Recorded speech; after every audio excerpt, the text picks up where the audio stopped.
qualified trusted trader professional. Talk Sport. Good afternoon with your headlines at 4 o'clock. I'm Uma Gurav. Where there's a will, there's a Wales. Questions are surrounding Craig Bellamy's side as to whether they should really be playing England just days before that crunch World Cup qualifier against Belgium. But the boss's eyes are solely on this game. We're not here as tourists to enjoy the occasion. No, we're here to be the best version of ourselves. And, that allows you to be excited and also to have fun as well. Over at Hampden Park tonight, Scotland in World Cup qualifying action against Greece. Last time they met, Greece ran out 3-0 winners. But the good news for the Tartan Army, boss Steve Clarke knows exactly what needs to change. They have to play better. Last game,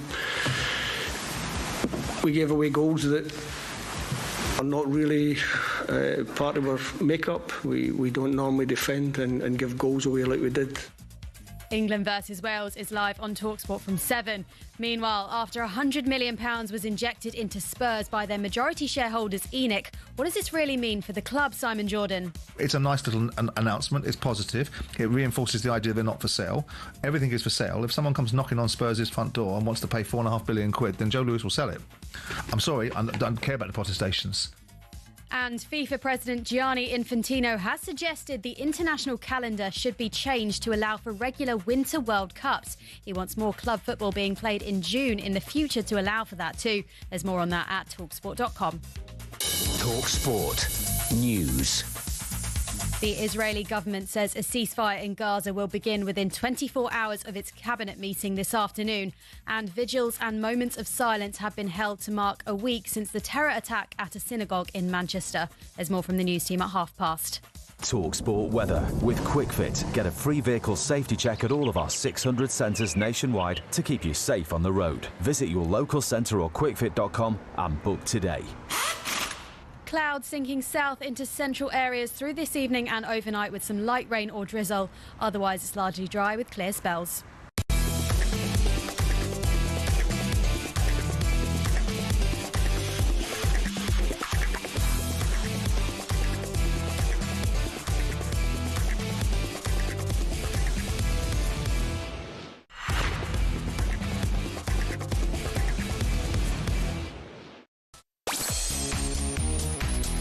Hello, good afternoon. Welcome to Drive on talkSPORT. It's me, Andy Goldstein, no Darren Bent alongside, but it doesn't matter when you've got the Smurf, the Magnet. Yeah. It's Danny Murphy.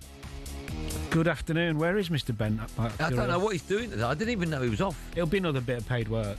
Oh, well paid work, though. Let me tell you that. Yeah. He likes a bit of Nelson. Unless he's paddling. No, paddling's for the morning. Oh, is it? Paddling's for the morning. But, Jiggo, we've got a show for you today. We'll bring you all the build-up to England against Wales. That's live from Wembley here on talkSPORT tonight.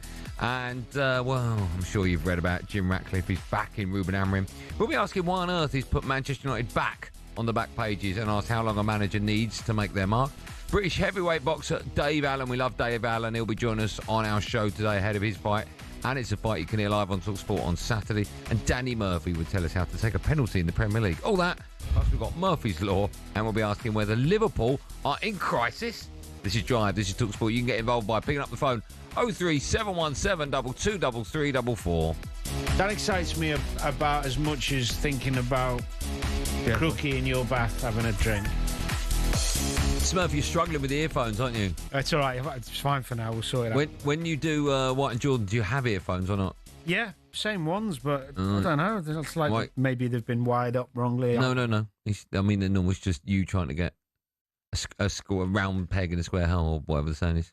That is the same. Are you all right? I'm good, mate, yeah. You and I, all we've been doing all morning is talking about golf. All afternoon. We're both obsessed with it. When are you next playing? Saturday, 4 balls, knockout competition. Very excited about it, aren't you? Tentative. Yeah. Playing against 2 good ones. Did you ever get nervous playing football? Yeah. You did? Games, Are you nervous when you play golf in a big competition? More nervous. I find that nuts. Well, only because football was so natural to me. Okay. I never worried about the technical aspect of passing a ball or bending it one way or the other or drilling it or knowing where people are and seeing the pictures. With golf, it's all a process to me. It's all something I've golf didn't come naturally to me. I had to work damn hard to get anywhere near half decent. So it's not to do with who's watching, the pressure you're under. It's to do with the mechanics of it, and because it doesn't come natural to you. I think there is a bit of ego in the fact that the people you're playing with, especially if it's people with good handicaps, especially at an event where there's new people, Yeah. you want to show off and impress them. And if you shank one or you thin a chip, it's like you look like a right idiot, don't you? Yeah. Football, that wouldn't happen. I'm not going to speak for yourself. Well, I'm not going to shank a pass or miss hit a But ball. you might miss an open goal in football, right? Or miss a penalty. I know that only happened once. Yeah, maybe. But golf I never thought I would ever have as much passion for a sport after football. I never thought. If you could give up your football career to become a professional golfer, would you do it? No. Would you not? No. I love the team element, the mates, the camaraderie. I think golf must be a tough life. I know, but you're chasing the sun all the time. It's not a bad life, is it? But, I know, when you hear a lot of... I've spoken to quite a few golfers. It's like everything, isn't it? You know people in famous positions, whether it be music or other sports, and you've spoken to them. I'm sure so many of them have said to me they wish they could have played football. Yeah, that's right. Because there's not many sports where you get the adoration of football, of the crowd in the moment. Well, there's none. There's none like that. It's tribal. Not a lot of sports, if any, other than football. 40,000 might be singing your name one day when you've scored the winner as you come off the pitch. Yeah, that's insane. That takes you through the days. Yeah. That night, that next day. You're still living off it. You're just walking on water. That feeling, I don't know. But what's interesting is the fact that you were in a sport where it was a team game, and golf is just about you. So if you have an off day when you're playing football, you can sort of get away with it. Yeah, you do. But golf, you have an off day. That's the only time you can get away with it. Golf is like, for example, if you're playing a 4-ball competition, your pairs. Yeah. Your mate can carry you through. Yeah, of course. Yeah. If you're playing like a better ball or something like that. Yeah. So that's the only time. But do you know what? I'll carry you through today. Do you know what I did the other day? I got to tell you. Go on. I had a really good front line. I was playing some friends of mine at Tyrrell's. We got on the 10th, messed the hole up. I didn't aggressively throw my putter, but I threw it towards my bag, which was in a golf trolley. But it hit the trolley and snapped. And I spent a few quid on that par. That's a hell of a throw, right? You haven't just gently thrown it towards the bag. It didn't feel like an aggressive throw. Right. I mean, it obviously was. Devastated I was. Yeah, so what would happen usually is I would go, just borrow mine. But the people you're with, no, rules are rules. You have to putt with your driver. It's irrelevant because my head had gone anyway. I could have been. That's amazing that you've played the highest level in football, but golf, you lose the plot. Yeah, the difference is in football when you lose it, you just channel it into more running. Yeah. There's nowhere to run on a goal. You don't start running around the green to get rid of it, do you? Sometimes. Do you? Just start running. I've got a mate of mine I play with today, right? Incredibly successful. Makes decisions that you and I could never dream of making, right? Worth millions and millions of pounds, these decisions. On a golf course, today, he must have given up 4 times. That's it. I've had enough. I'm done. No, come back. No, that's it. I'm done. And all of a sudden, he'll hit a ball 140 yards onto the good. Right. Back in, yeah. Nuts. Have you ever walked off? No, I haven't got that in me. Because in my mind, I'm like, I'm going to get it right. I'll beat you today. You're not beating me. I'll beat you. The thing is, people listening, if you don't play golf, this is probably quite boring. But if you do play golf, everyone listening gets it. Yeah. It's that 1 or 2 shots per each round that you hit like a pro golfer that brings you back. Yeah, well, we must move on. But I've said this before. The one thing I love about golf is that, and no other sport can offer this, is that at any given moment in a round of golf, I can hit a shot and know what it's like to be the best person on the planet at that sport. Right, genuinely. Because let's just say you and I were playing and I've hit a ball, and not a hole-in-one, that's too obvious, but it lands within 6 inches of the pin, right? No one at that golf club's better in that. Don't matter what my handicap is, but for that one moment, I know what it's like to be perfect. And at football, I'll never hit a 40-yard free kick, will I? No, I know what you mean. So, it's golf's the only sport. I think just to add to that, the other great thing about golf, it's the only sport I can think of, and I might be wrong here, where you can play with somebody much better or much worse and still have a good game. Yeah. Which is why we should play, because you're much better. We will. Right, we've got loads coming up. A bit later on, we'll look ahead to England. We'll have team news ahead of that game. We'll get your view on that in just a moment, actually, Dan. Then we'll talk about Ratcliffe. So Jim Ratcliffe has, for some reason, decided to put Man United on the back pages yet again, giving Ruben Amorim another 3 years. All that and more is coming up, but we're going to start with England. They take on Wales tonight at Wembley. And, of course, it's a game you can hear live on talkSPORT. We're not your rivals, you understand that, yeah? Because you have to be two top teams going at each other on a consistent basis to be a rival. We're not. But tomorrow, to us, we're here to win. Is this the moment? Joe Hart has tipped it into the net. 1-0 to Wales. A free kick from Gareth Bale. This game is definitely not friendly. We'll be giving everything we can to win the game. Played in towards Gahey for 4. It just gets better and better. It will be emotional, and hopefully it will be loud, and hopefully it will have a character of a derby. Every game against England is going to be competitive. There's a big sense of pride on the line in these games. This is much, much better from England, and what Thomas Tuchel was hoping to bring. Oh, yes, England take on Wales in a friendly at Wembley tonight as the two sides meet for the first time since the 2022 World Cup. But it comes just a few days before Wales face Belgium in a crucial World Cup qualifier. That's on Monday. And Wales, they sit third in their group as things currently stand, level on points with Belgium and a point behind the leaders, North Macedonia. The former gaffer, Rob Page, he was on the Breakfast Show this morning and said tonight's game isn't an ideal preparation for Monday's qualifier.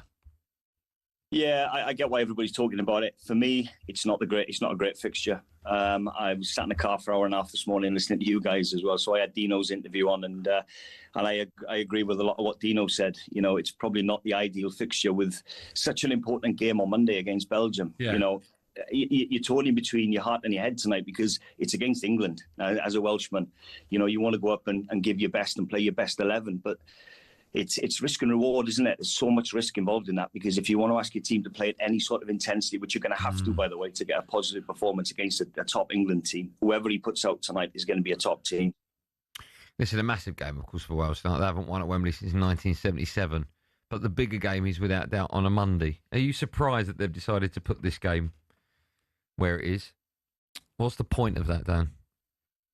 Well, I think the only reason I can see and understand is that the problem is if you play a real lesser team, a bit of a walkover, if you like, a lesser nation you're going to beat, it's completely different than the game you've got coming up against Belgium, who are going to dominate the ball probably. You're going to play more counter, high opposition, high quality opposition.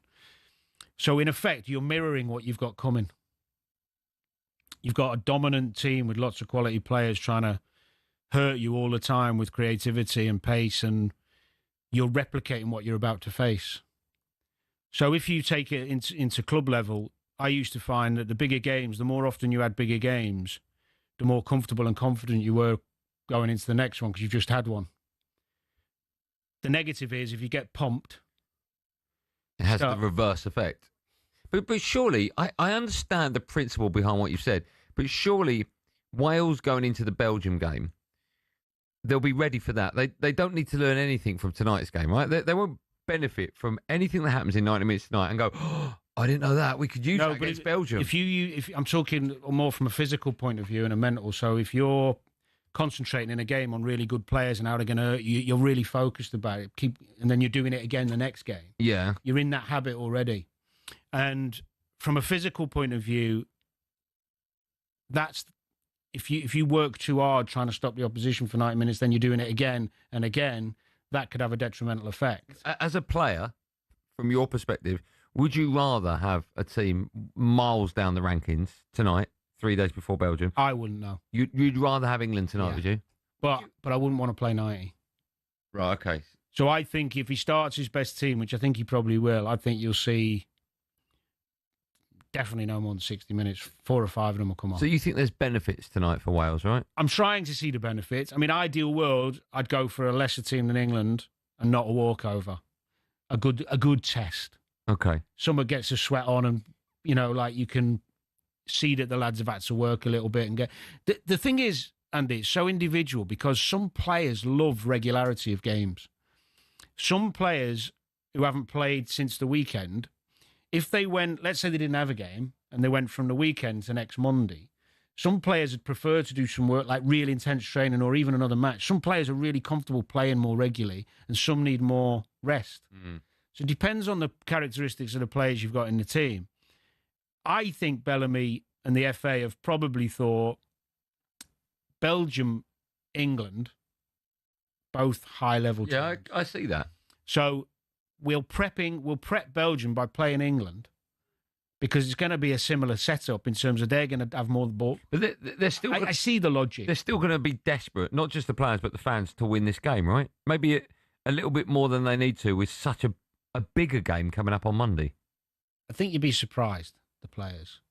What? I don't think. What about the fans? Fans will be desperate. Yeah. But I think a lot of the players will have an ii on Monday. Okay. I don't think you'd be going into, let's say this was a qualifier against England. There might be some situations where there's a 40-60 challenge or an extra sprint back to get to help you right back out. Yeah. That you just leave. Okay. You've got Monday coming. Okay. Little small thing. The question we're going into the break with, I'll ask you just a yes or no, and then we'll take calls on the back of it. Should Wales rest their stars against England tonight? Yes, but not from the start. They should rest them at half-time. Okay, so give them 45. Yeah. Okay. Wales fans, how important is this game tonight? Do you care? Because, of course, I'm led to believe the bigger game is Monday night against Belgium. Maybe you know different. And also, should you rest any of your top players tonight? Danny Murphy thinks maybe just play 45, but no more. 03717 22 344. Dial that number. You could be next live on Drive on talkSPORT.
I think Dave might be able to do a bit next weekend. I fancy him.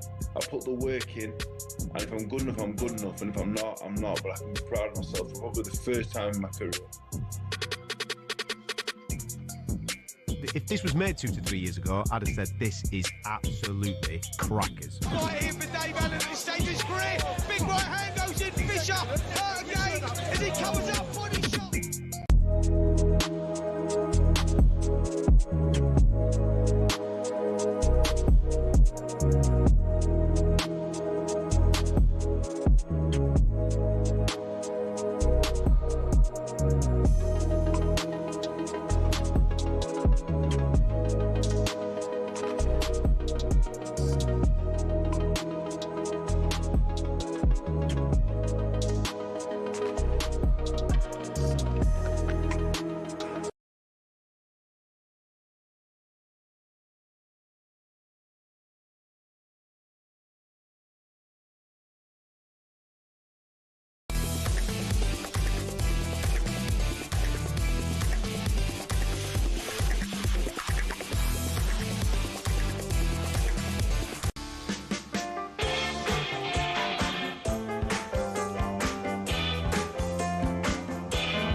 This is Joe on talkSPORT with me. Andy Goldstein. Telling you he knows where you go and all that. It worked. Yeah, got me. I'm surprised he. Although he did push it back to me and I put in the rebounds. Oh, you scored from it? Yeah, but I still missed it. Didn't No, I know, but yeah. Okay, because I think you won the game 3-2. This is not, by the way, I've not got a great memory. We were talking about this earlier. Important. You're either 30 out of 31. I can't remember. Okay, we'll talk about this. Producer Joe just went, save this, do this later. And okay, you're fine. We'll do that later. Just quickly, Spurs, Tottenham majority owners have injected £100 million of fresh investment into the club. I still don't understand how that's possible. Like, can Newcastle's owners put £500 million in? I don't understand how you're allowed to. I don't understand. Theoretically, you can put as much in as you want, can't you? I don't know. Can you? Can the Saudis put £1 billion into Newcastle? Well, they own it, so they are putting that money in effect. Tottenham are talking about additional revenue. Yeah. How do they put an additional £500 million in? Well, what do you mean? Well, how have you been allowed to put 100 million? I thought it was all about income versus how you spend it. Yeah, it's not. Putting money in is not generated income, is it? It's an investment, right? So they'll take shares for that, won't they? Yeah, but they'll use that to buy players, right? But still under the parameters of PSR. All right. So it don't matter how much money they've got in the pot; they can only spend what the limitations are based on the revenue. Yeah, I still don't really understand that. It's tedious. Yeah, it is. Okay. Bruno Fernandes has no interest in moving to the Saudi Pro League at the end of the season. Good. And Thomas Tuchel has confirmed Harry Kane won't start tonight against Wales. This is a game you can hear live on talkSPORT. Just a quick word about Harry Kane. By the way, there was something wrong with our phone lines. If you're a Wales fan, you want to talk about whether or not you should go full strength tonight. If you dial now, you'll be coming on air now. 03717223334. We'll put you straight to air, Wales fans. Should you go full strength tonight?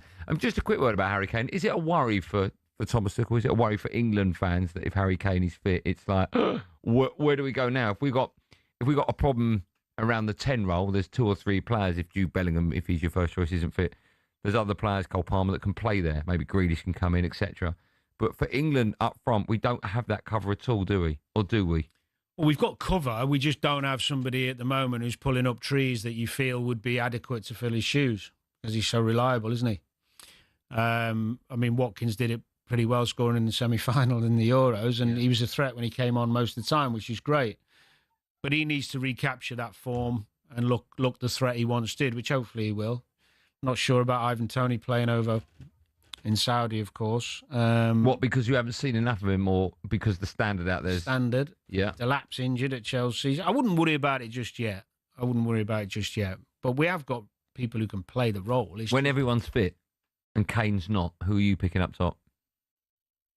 Well, right now I'd go Ollie Watkins. Okay. I'd go Ollie Watkins because although he might not be quite at his best form, he's still got that wonderful work ethic and he's got pace. Actually, while I've got you here, sorry, Joe, but have you heard all this week about everyone talking about the Gerrard, Lampard and Scholes scenario? Have you heard that debate? Frank Lampard was on the show talking about it. I didn't hear Frank, but I saw some on Rio's. Okay, we're doing this later, are we? Oh, okay. There's a lot coming up later. You sure we're going to cram it all into the... you would have played with all of them? Yeah. I'm guessing? Yeah? Mainly against Scholes and Stevie G, your mate? Yeah. He's your mate, okay. So I'm guessing you're going to pick him to go first. Well, I would never pick any... I wouldn't make a football decision based on a mate. I mean, I've eulogised about all 3 of them many times. Yeah. Because I think Frank, for example, people talk about his goal scoring, but he's actually... all his defensive work and playing against him, you only ever see it when you play against him. But we'll never get an attacking midfielder score that number again, will we, in the Premier League? No, it's incredible. It is insane. Well, also, I mean, you've got to be not only brilliant like Frank was, but playing in one of the best teams Chelsea. Yeah, it does help. Does help. Yeah. What was your best goal tally in one season? Do you remember? For Liverpool, probably, I think it was 13. Oh, okay. That's good. Yeah. You weren't on pens then? No. Who was on pens when you were playing?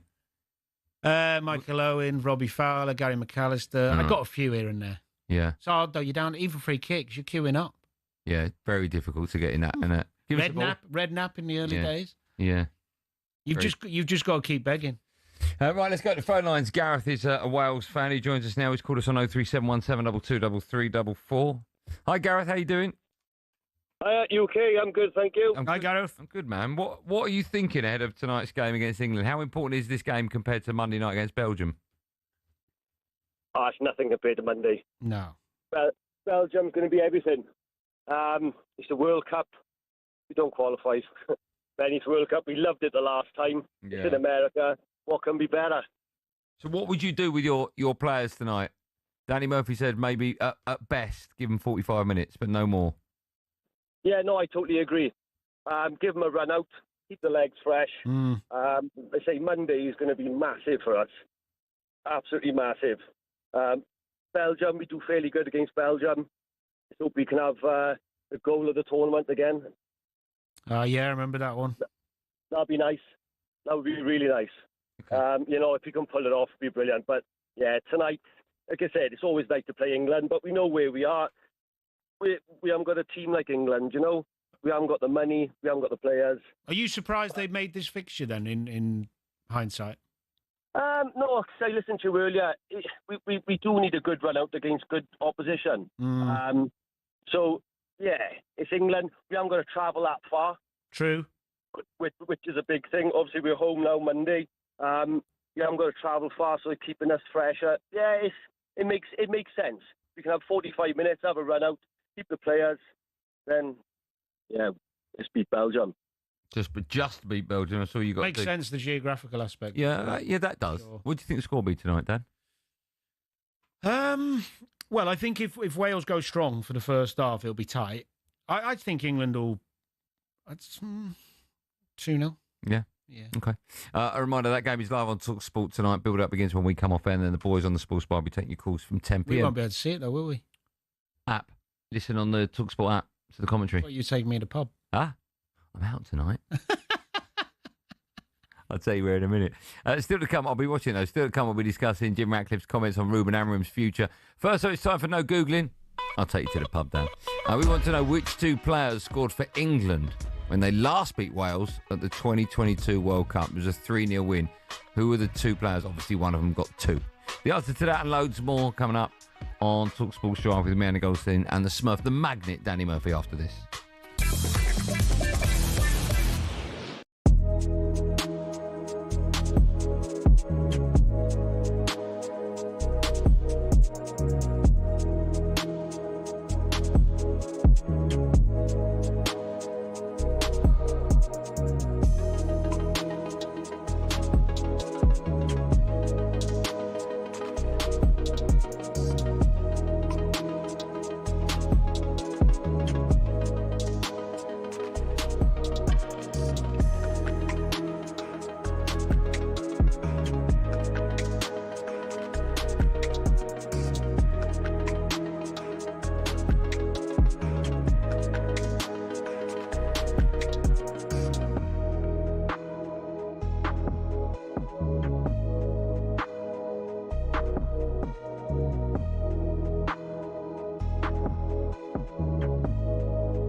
that's where I would be. Minority owner Sir Jim Ratcliffe's told the Times the business podcast success won't come overnight, and the Glazers wouldn't overrule him to sack Amorim. talkSPORT's chief football correspondent Alex Crook is concerned about Ratcliffe saying the club needs a good academy to help with finances. The Manchester United academy is not about selling your homegrown players. It's about seeing those players like the class of 92, like Marcus Rashford, like Kobbie Mainoo, who can't get a game, coming into the first team and establishing themselves. More Ratcliffe's bombshell interview at talksport.com. Now, Thomas Tuchel's doubled down on leaving out some big England names from this camp. I think we made a huge step in the right direction in last camp, and we want to keep on going. That does not mean that the players we didn't select cannot buy into this team spirit. Tuchel's urging England to embrace an underdog mentality ahead of the World Cup and says England need to learn to win without Harry Kane. Ollie Watkins is expected to lead the line against Wales with the captain out injured. England versus Wales is live on talkSPORT from 7 p.m. and don't forget Scotland will be desperate to reach their first World Cup in 28 years as they take on Greece.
This is Driver talkSPORT, me, Andy Goldstein Danny Murphy. Have you got a middle name, Dan?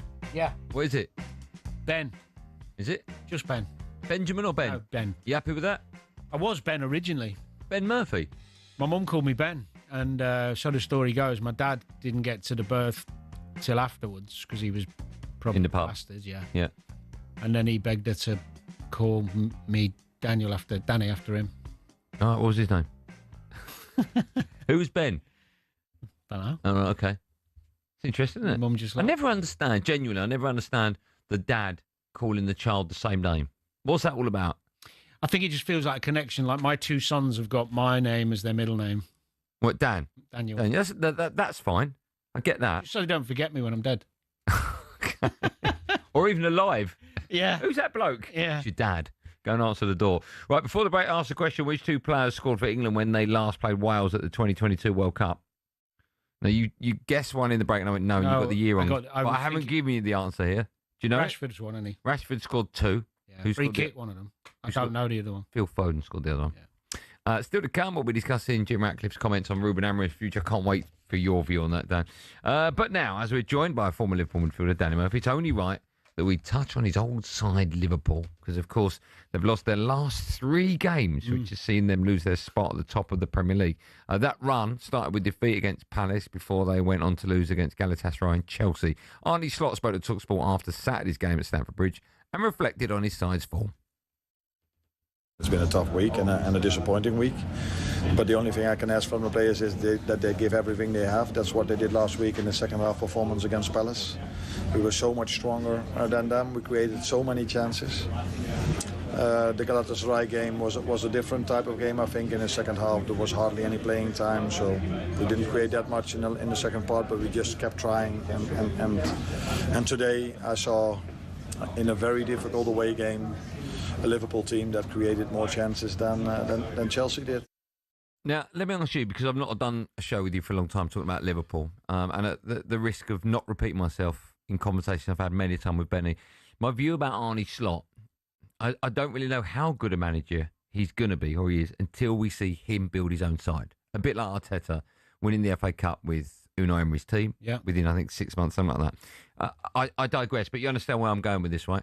Last season, he had someone else's squad. Fullbacks have gone, a couple of players have come in, huge amounts of money being spent. All of a sudden, we're going through this little spell, which I think is a blip, right? It's the last three. What do you make of their current manager? Is it still impossible to mark him out of 10? I know we can looking back, but we still don't really know how good a manager he is yet. No, I think there's some fair points to what you said. I think the plaudits for last season are getting the team, that same squad that failed the year before, over the line by tweaking certain elements to it, which there was. Mm-hmm.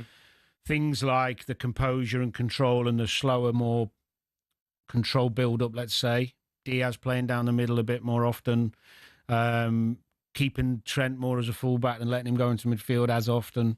Little things he did that got them over the line were very impressive. But I still think there's some validity in your argument around judging him not only rebuilding a team, but also going through a bad spell, which he's yet to do.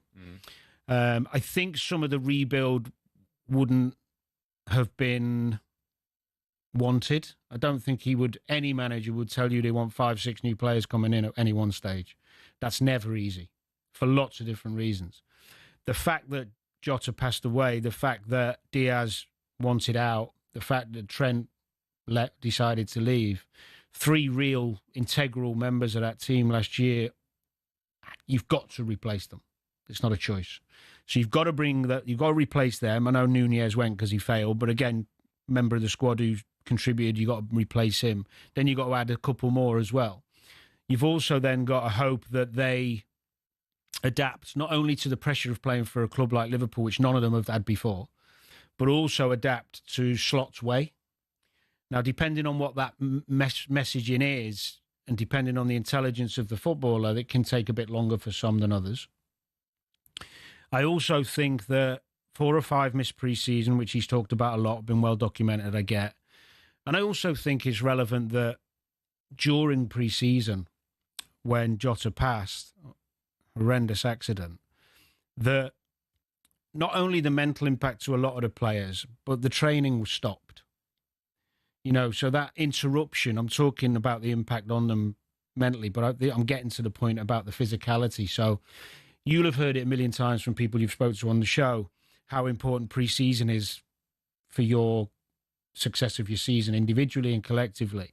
If you miss pre-season, you're always playing, it feels like you're playing catch-up. A lot of Liverpool's performances this season, too many of the players look physically low compared to where they were at last season. The new ones, a little bit, some of them have had a little bit of a tough start in terms of adapting to the enormity of the club, I think. Not so much physically. Kirk has been an example of that. Frimpong, another one.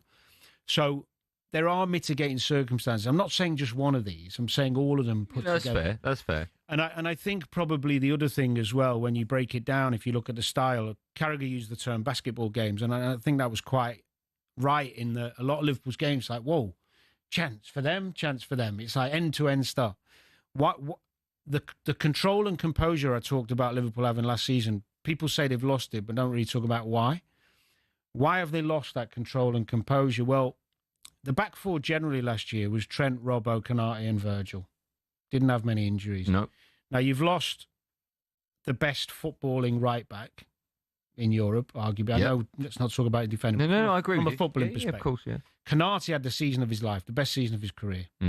Became more confident in his distribution. Virgil was his normal self. Robbo just kept doing what he does. Robbo's only issues last season were occasionally defensively, but with the ball, he's great.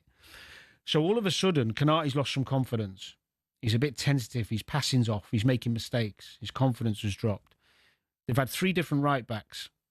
None of them Trent and none of them are playing with an abundance of confidence like Trent. They're never going to be fair. But even Szoboszlai, when he's there, he's done okay, but he's not Trent from that position. And also, the Trent not being there, I think, upsets Salah as well. Because he would have, I would imagine... Well, that I wouldn't say upsets. I think it deprives him sometimes of wonderful passes. Yeah. I think... And you've got that link-up play that sometimes it's like telepathical, right? You don't even need to think. You know that he's going to run outside or he's going to run inside, and you're going and the ball's going to. You're going to find a space, and he knows you're always going to be there. So relationship that is going to affect his game as well, right? To a degree, which it looks like it has. I think so. I think the other thing that's affected Salah is the imbalance of the midfield behind him, because the dynamic of the midfield's changed a little bit. Not so much the tactical. It's Szoboszlai played where Wirtz is. It's not like he's changed the formation. Yeah. It's just different types. So Szoboszlai and Gravenberch, you've both got great legs and athleticism, covered Salah a lot. Wirtz ain't really going out there to cover, so he's not supposed to, by the way. What do you make of Wirtz, by the way? Again, another player that came with a huge price tag. I think he's had wonderful moments where we see what he can be. Yeah. And I think he's also struggled physically with the Newcastle away game was a great example. Arsenal, where you're playing against these powerhouses of teams who have got wonderful athletes and good footballers, and he's like, whoa, what is happening? But he's shown things. I mean, there was a stat before the weekend, wasn't there, where he'd made the most chances, big chances for players in all competitions in the whole Premier League. Yeah. Which goes against the narrative of what some people are saying. I don't know if you saw the Chelsea game. Did you see his first touch, that flick to Salah? Sublime.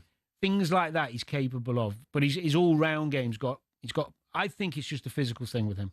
I think once he gets used to how hard it is and how tough it is to play every game in the Premier League, in the Bundesliga, he'll have got 8-10 games of that intensity maybe a season.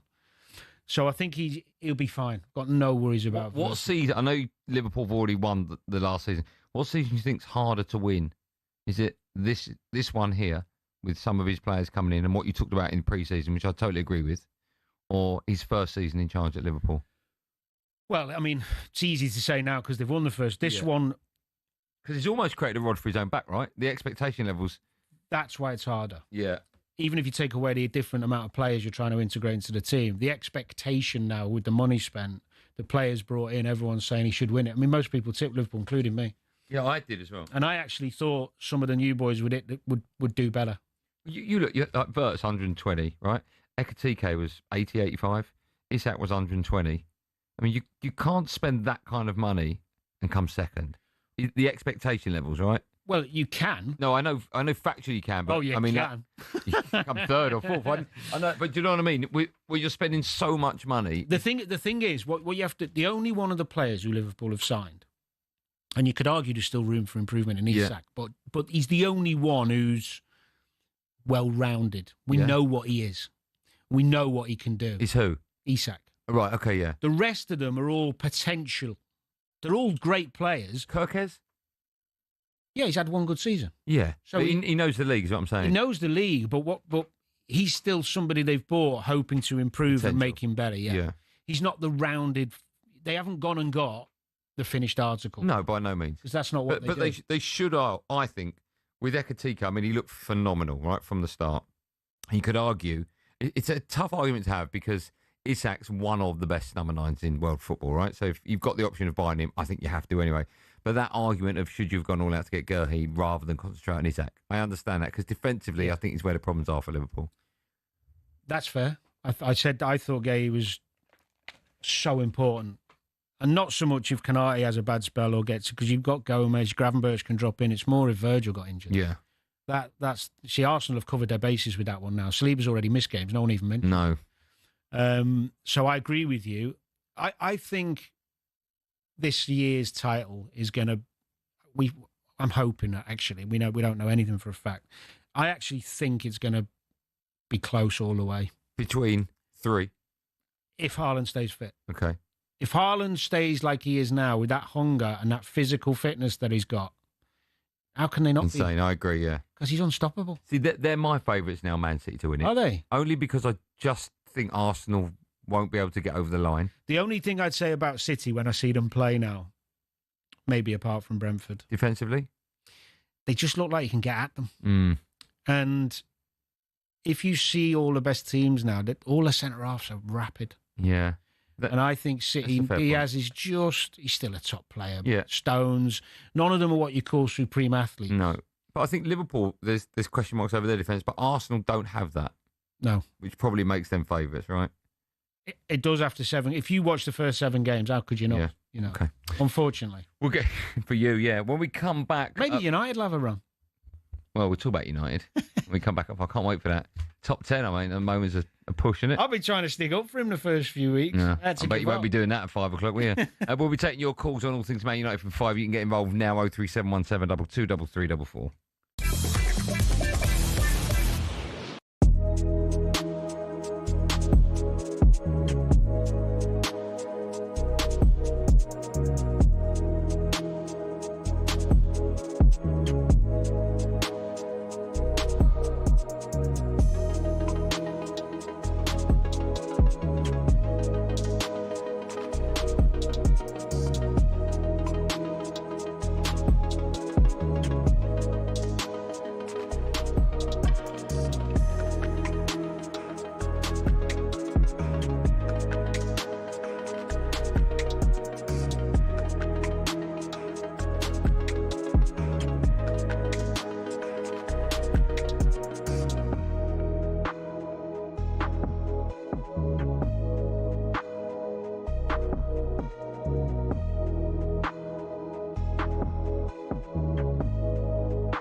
I think Dave might be able to do a bit next weekend.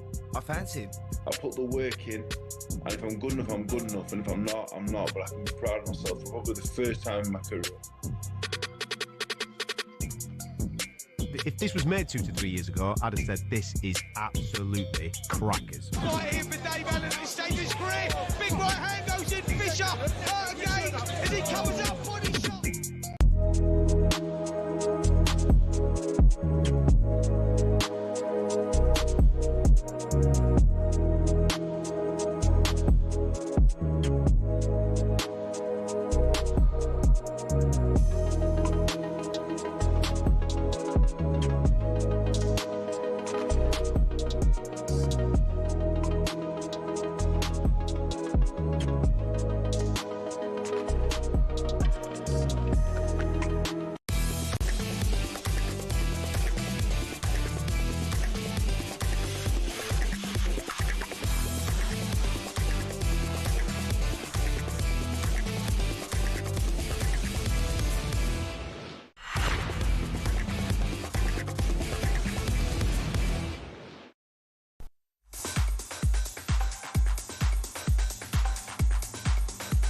Danny Murphy's been struggling since we came out 4 to get headphones on.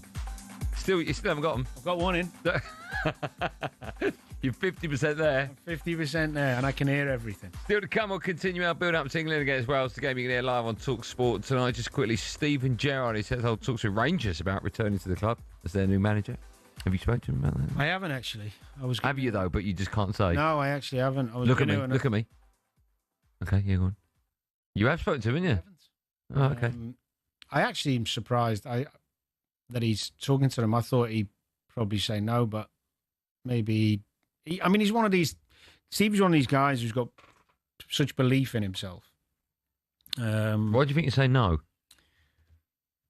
Well, because last time it went well. A bit like an old girlfriend, and they always say don't go back. Have you got experience in that? Yeah. Did it go well? Are you with her now? No. I think Stevie's probably got the itch because he's not worked for a while. And it is a massive club. He's got a rapport with the fans. Also, it's on its knees at the moment. And it's a great time to go back. Yeah, short term, you kind of feel like I can't do any worse. Yeah. I just think the gap to get back to Celtic and get Rangers back to an even keel is really tough. But I'm always intrigued if he's in work because I like to see him do well. The reality is it's going to take time. Do you think he'll take the job? I think the fact if he's meeting them, I'd be surprised if he didn't. Okay. Unless his demands are too high, you never know. Yeah. If you phoned you up and said, do you want to be my number 2, would you go? No. Why is that? Because I've not been in the game from a coaching perspective quite a long time, although I coach kids and stuff. And also I wouldn't move away from my kids. No, fine. Okay. Would you? What, move away from your kids? That wouldn't bother me at all. No, your own. No, not Are they your own? Huh? Are they your own? Wife tells me now. Yeah. I've got to take her word for it, right? We all do that, don't we? Ridiculous. I think I was there 9 months before. Imagine you found out they weren't, you'd be putting in an invoice. Well, do you know what? They're both... you'd be putting in an invoice. Do you know what? They've both got amazing hair. So it's sort of, unless Chewbacca's hanging about, do you know what I mean? Don't. Careful, Danny. Don't. Right, listen, Danny Murphy, a man who scored 18 goals from the spot in the Premier League, only missed 1 penalty out of 31 throughout his career. Is that right? Did you know that? No, I don't know the exact numbers. I remember missing one, though. Okay. Over the weekend, we saw one of the great penalties from Newcastle striker Nick Voldemort, who put one in the top corner. I think it was top left as he was beautiful against Nottingham Forest. Firstly, when you take a penalty like that, right? I think that's risky. The goalkeeper's never going to get it, so I understand why. But I mean, you've got to be so precise to hit it into the top corner.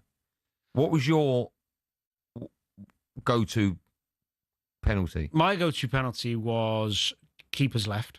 Right. Why? So right foot, because I always thought it was better to have a ball coming back in towards the goal from the post.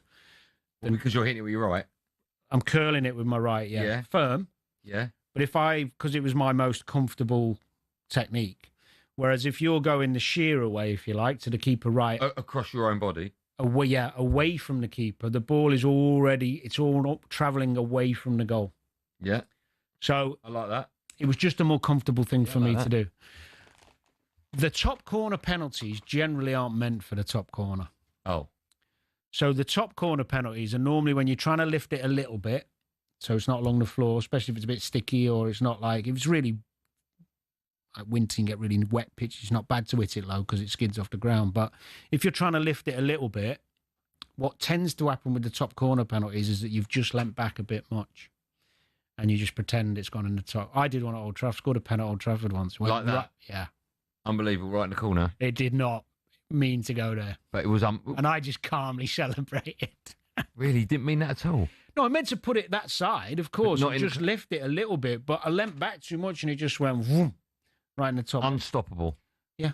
And had you put it where you wanted to put it? No, he still wouldn't have got it, but it looked much better. Right in mouth moment. But most players know that when you've put it in the top corner, you didn't really mean it. Oh, right. I never knew that was a thing. You'll get some players who sit here and go, oh, no, I meant to do that. Shearer did that loads, though, right? Middle to, not top. All right, middle. okay. So the bottom line is, if you see a player put it into the top left or right, 9 times out of 10, that's luck. Correct. Not luck. It's just a little, it's like... he's overcooked it. It's like a 10-foot putt. Yeah. That misses just right or left, isn't it? Yeah, but he hasn't missed. No, he hasn't missed, but he's missed his target of where he was going for. He's just gone above it, or he's just gone below it. Did you like taking pens? Loved it. Were you on a goal bonus? No. Oh, okay. You practice them? Yeah, sometimes. And what? And you always put them in the goalkeeper's left? No. So you ever go down the middle? No. Okay. I should have done a couple of times, but the only time I would go the other way, I used to do quite not a fast run up, but not ridiculously slow, but slow enough so I could look at the keeper for a while. I only put my head down to kick the ball as I was about to take it. I couldn't do the one where I look at the keeper and not look at the ball. Yes. That's just crazy. Yeah, I see. So I used to think I'm going to the keeper's left. My run-up was always a bit to the side, because if you run straight... One of the things going off on one, but if you run straight at a football, it's very hard for you to get the ball to go to the keeper's left if you're running straight at the ball. Most people who run straight to the ball who are right-footed are going to go to the keeper's right, and the keepers know this. And you'll still see guys do it now. It's unbelievable. Right. But if you could just move to the left, you're going to go up to the ball, giving yourself an angle to still go both ways. I only went the other way if the keeper made a big early move to where I wanted to put it. Then I just slot it the other way. Let's go and have a little kickabout in the office. But the other thing, sorry, just to finish on penalties. Yeah. Because we've talked about technique, and the reality is the best penalty takers aren't scared of missing. Okay. That's the key. All right. I'm not going to argue with you. You've got to enjoy it. All right. I'll tell you why I'm not going to argue. One, because you know what you're talking about, and two, we're massively over. Good. And producer Joe keeps saying to me, can you go to a break? And I'm like, I can't interrupt Danny Murphy. Only 58. I know, I should have gone 57. That's the problem. It's a minute. It's not like White and Jordan on this show. When we come back, we will be talking about Manchester United and Sir Jim Ratcliffe. You can have yours. I'm going to have my say in a moment. You can have yours. 03717 223344. United chat right after this.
Welcome back to our number 2 drive and talk sport with me, Andy Goldstein. Someone's still struggling with his headphones. It's Danny Murphy. Spit on me and nibble my shoulder. I'd rather not. Do you reckon you'll have them done by 7? I thought they were good, and you've just said they don't look right. No, you had them round the wrong way. How can you get earlier on by, and I'm quoting, I'm not stupid. I've never had a problem with them on a Monday. Do you reckon you'll have them Or a done by Wednesday, 7? sorry. What day is today? Thursday? I'm not doing it on camera because I'll wait. Yeah, that would look stupid. Still to come, Danny is going to have his say on the important footballing issues in today's Murphy's Law. But now, I'm so excited about this. So Jim Ratcliffe wants Ruben Amorim at Man United for 3 more years. So, how long does it take for a manager to make their mark? And Grimsby Town have knocked Manchester United out of the League Cup. Sometimes I want to quit. I do worry about Ruben Amorim because it's almost a question now of hoping it's going to work. Amorim's not the right man. He's a one-trick pony. Can't do that. You need a manager that can adapt the team and the tactics of the players that you've got available. Half an hour gone, Manchester United 2, Sunderland 0. Goals in back-to-back games for Benjamin Šeško. Ruben Amorim's 50th game as Manchester United manager. He celebrates with 3 points. November the 1st will mark the 1-year anniversary of Ruben Amorim taking over at Manchester United. In that time, he's failed to win back-to-back league games, ever, with the club currently sat 10th in the Premier League, but just 3 points off top 5. United owner Sir Jim Ratcliffe has been speaking to the Times Business podcast, and he had this to say on his manager's future. We have to be patient, and we have a long-term plan. It isn't a light switch, and you can't run a club like Manchester United on knee-jerk reactions to some journalist who goes off on one, every week. Sorry. So Amorim gets at least the rest of the season then. Amorim, he's a good guy. That's not the same thing. He's a good guy. It's not the rest of the season. I would say Ruben, he needs to demonstrate that he's a great coach over 3 years. So you give him 3 years? Yeah, that's where I would be. Yeah, 3 years, because football's not overnight. No, and as you say, the Alex Ferguson example is exactly that, isn't it? And you look at Arteta at Arsenal. He had a miserable time for the first couple of years. Yeah. So much I want to say, and I'll start off, Dan, actually on the back of his last comment about just look at Arteta at Arsenal. Well, Arteta spent £1 billion and he's won nothing. He won the FA Cup with Unai Emery's team. That's it. Since then, he's won absolutely nothing. So if Arteta is his model, that's a huge worry. Secondly, I always worry about things that Jim Ratcliffe says and whether or not I believe him. He did an interview not too long ago where I think he told us Man United was 6 months from bankruptcy, and then 5 minutes later we spent over £200 million in the transfer market, and that was because people now have to buy their lunches, and he sacked the tea lady. There's one thing he said which we haven't played out, but in his quote, because I read the whole article, as you'd imagine, in the Times today, and he says quite early on that United would become the most profitable club in the world. That was his boast. Well, for me, that's someone who doesn't understand football, because I don't care how much money Man United. I want them to make money, because if we make money, we can get better players. But the word profitable should be replaced with successful. Yeah, because the profit then comes anyway. Yeah. He should be saying United will become the most successful club in the world. The fact that he says profitable leads me to believe that the amount of success, the amount of it on the pitch, is sort of irrelevant to him as long as we keep making money. And football, he also likens football to an F1 car, right? Football's like no other industry. It's like no other business. It's football. Unless you live, sleep and breathe football and understand it, I think you've got a real problem understanding what the fans want, what the club needs. If you've got a manager who's got the worst record at Manchester United out of every single manager that's been there, that has never in his time, won 2 games back-to-back in the Premier League, how you've got the gall and the audacity to sit there in front of a camera and tell us that he's going to give him 3 years. I think he's... Well, he was forced into that statement. Yeah, but he's a clever man.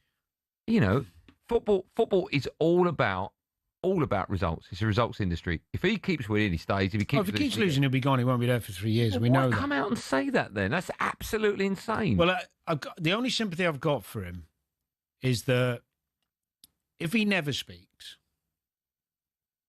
like so many owners don't, and doesn't try and communicate through whatever method, he'll get hammered because he's he's getting hammered anyway. He is. So nothing will change. The problem is when he does speak, some of it's a little bit, well, some of it the riddles around the bankruptcy and all that stuff. It's like, what? Then you're going to go and spend a load of... People then start doubting the words in the next time he chats. Yeah. The football knowledge, in-depth knowledge that you want to hear from him, I don't think he has, which is fine if he's delegating people in the right positions to run the club and run the football side of it, which I think he is trying to do. But I think he should be maybe more prepared and more concise with his words when speaking about the topic of Amorim, for example, because that looked to me like an ill-prepared response to a question we all knew was coming. Yeah. He kind of changed as he was talking. Yeah. The fact is, United at the beginning of this season, I thought, especially the first 3 or 4 games, looked like the system had evolved. When I say evolved, they were obviously better because they had more quality high up the pitch than last season, which the shots and all the stats that we read about United for the first few weeks told us that. But it also looked from a collective, especially the performance against Arsenal, where when they were pressing and moving up the team, they were doing it together. When they were dropping off and sitting in, and they were doing it together. The spaces looked smaller. They looked like they'd worked on the system and it was better. I don't like the system, by the way. I don't think that system works for big clubs with good players. I think it's a system that works generally better for lesser teams who can be pragmatic and sit in and play counter. Palace have done it brilliantly. But it did look as though with the signings, with the first couple of games, even the Fulham game, first half, they should have been 2 or 3 up. Played well. Yeah. Fulham came in second half. I think they got a draw in the end, didn't they? So I was looking at it more thinking, I can see a little bit of progression. Now, of course, when you play high-quality opposition, as the weeks went on, and teams watch United or work, set traps and plans to try and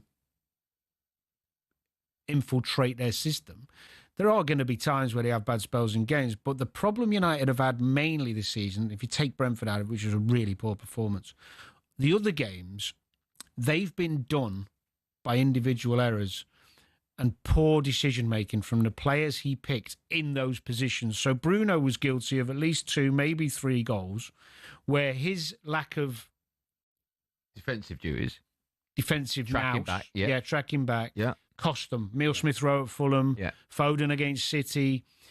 It don't matter how the system's set up. If Bruno's playing as a central midfielder, which is wrong, yes, that's on the manager. Yes. So I've deviated a bit away from the system. Even if you play 4 at the back or 3 at the back, if that becomes 5, if your centre-halves aren't particularly quick in the Premier League and you go up the pitch, you're asking for trouble, because that's what Brentford did is work. But with Brentford, right, Dan? Yeah. Their manager, Keith Andrews, right? I didn't give him a chance in hell. When I found out the set piece coach was taken over, I was like, they what? Could still go down. Yeah, they could. He outthought Manchester United's manager. He saw the weakness. He exploited it. We didn't change. There was a great graphic that Micah Richards did when he was on Mateta. I'm sure you know the one I'm talking about. They showed you when we made substitutions, it wasn't like for like, which is sometimes it happens in football. You take a left-sided midfielder off and you bring on a defensive midfielder, to tighten up the game. But every time he brought on a player, he was moving other players around. He brought a player who was playing right at the 3. I think it was Luke Shaw. He moved him into central defence. Then Mason Mount come on and he moved. And at the end, we had Mason Mount as a wing-back on one side and Boomer on the other as another wing-back. Now, that's the manager getting that massively wrong. And that manager has just been given 3 more years by the owner. I think it's insane. He won't last the season at this. But then why? If he doesn't, if he sacks him, right? I mean, how on earth do you come back from that? Well, you just have to come out and. No, but how stupid. Yeah, but a lot of people have backed their managers and then sacked them before. It's something that's happened. I know, but not by moaning about the fact that we're quick to say. I don't listen to everyone who's a journalist, and they tell him, no, I don't do that. 3 years, boom, down. And hold on a minute. It's not a polished speech, is it? No. It's not polished at all, and he's going to leave himself wide open. Yeah. In terms of some of the points you made, they're good ones, and I thought Micah's piece was really good. He has been changing centre-backs ever since he's been through the door during games. Yeah. Nobody does that. Unless he's making substitutions. He's taking bizarre, but he always does off and putting Aaron Maguire on. No. The reality is, a year into the job, he's got to be doing better. Now, people could argue that their personnel just isn't good enough to compete with Arsenal, Liverpool, City. Right? Okay, maybe. Yeah. It should be better than it is, but if it's not good enough as a collective, adapt.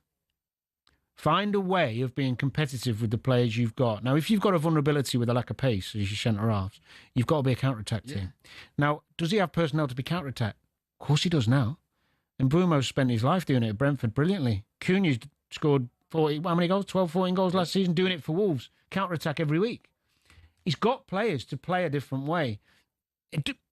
The thing is, he doesn't help himself when he's not just the subs, but he's going along with this persistent narrative of, I'm not going to change for nobody, get someone else to do it, blah, blah, blah, blah, blah. I've played with stubborn managers who have a certain way of playing, but it's not system-based. The system, you can still play a certain way in a different system. He's obsessed with the system. Yeah. And I've never known a manager quite like it. So if you think of the best ever managers, right? Fergie springs to mind. Fergie realised that Ronaldo didn't really want to do the defending properly. So he put him up front and asked Rooney to... And he ended up going to a 4-5-1 to try and win the European Cup. Yeah. Well, nobody said it. Cool, that makes sense. I know. Put Ronaldo where he scores all the goals. Rooney will do it for you. Sacrifice Rooney. And he did it because he's that type of lad.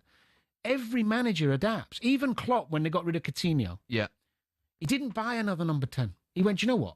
We're going to go 3 midfielders, box-to-box players, athletic, and we'll rely on the front 3. Didn't we all have a pop at Ange by constantly playing such a high line? Yeah. And he was expecting different results. It was like but then he adapted in Europe, and for the last 4 games in Europe, he played counter-attack. Yeah. And beat United sitting in. Okay, you don't need to end it on that. But. No. My point is... 100% right, Dan. And the last point is this. All those subs you were talking about, and the constant moving people around and messing around with it and your little tactics. Yeah. I'm telling you now, the players between themselves are going, what is he doing? Yeah. And you once you've lost a few of them, you're in trouble. We do the same. Maybe you got the answer. 3 more years, says the owner. 3 more games. He's not being there. 3. Well, you don't think he'll be there at the end of the season if these results carry on? I just don't see how an upturn happens. You might get the odd good result. Let's say you get a draw at Anfield or sneak a win. It's going to give him a month. I know, it's nuts. Let's take calls on it. You've heard what Danny Murphy's had to say and me. I'd love to hear what you've got to say. Pick up the phone. You'll be next. 03717 22 3344.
Dave might be able to do a bit next weekend. I fancy him. I put the work in, and if I'm good enough, I'm good enough, and if I'm not, I'm not. But I can be proud of myself for probably the first time in my career. If this was made 2 to 3 years ago, I'd have said this is absolutely crackers. Right here for Dave Allen at this stage of his career. Big right hand goes in. Fisher again as he covers up body shot.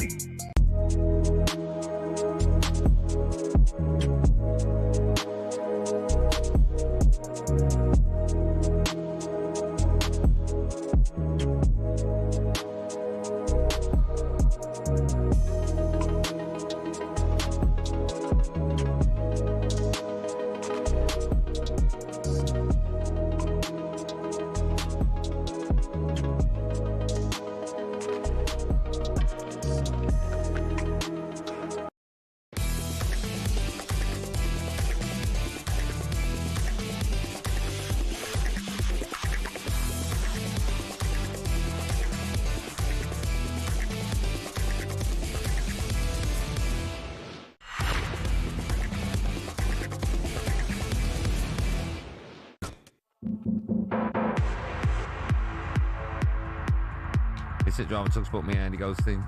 Danny Murphy's still not got his headphones in. We're nearly half time in today's show, still not got them in. I'll keep you up to date with that. Still to come, Danny's going to be having his say on the all-important footballing issues with Murphy's Law. Just quickly, FIFA have said that they need to be open-minded about the time of the year the World Cups are played, leaving the door open for another Winter World Cup in the future. Bruno Fernandes has said he's got no interest in moving to the Saudi Pro League at the end of the season. And former Premier League striker Dean Ashton joined kickoff last night.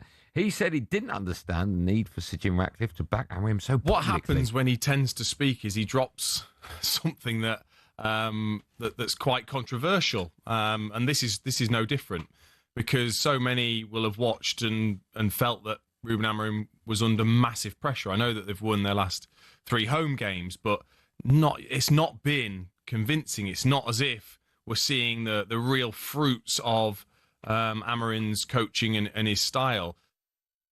What is bizarre, right, is I'm guessing Sir Jim Ratcliffe's a clever man. I don't think you can make that much money without being clever.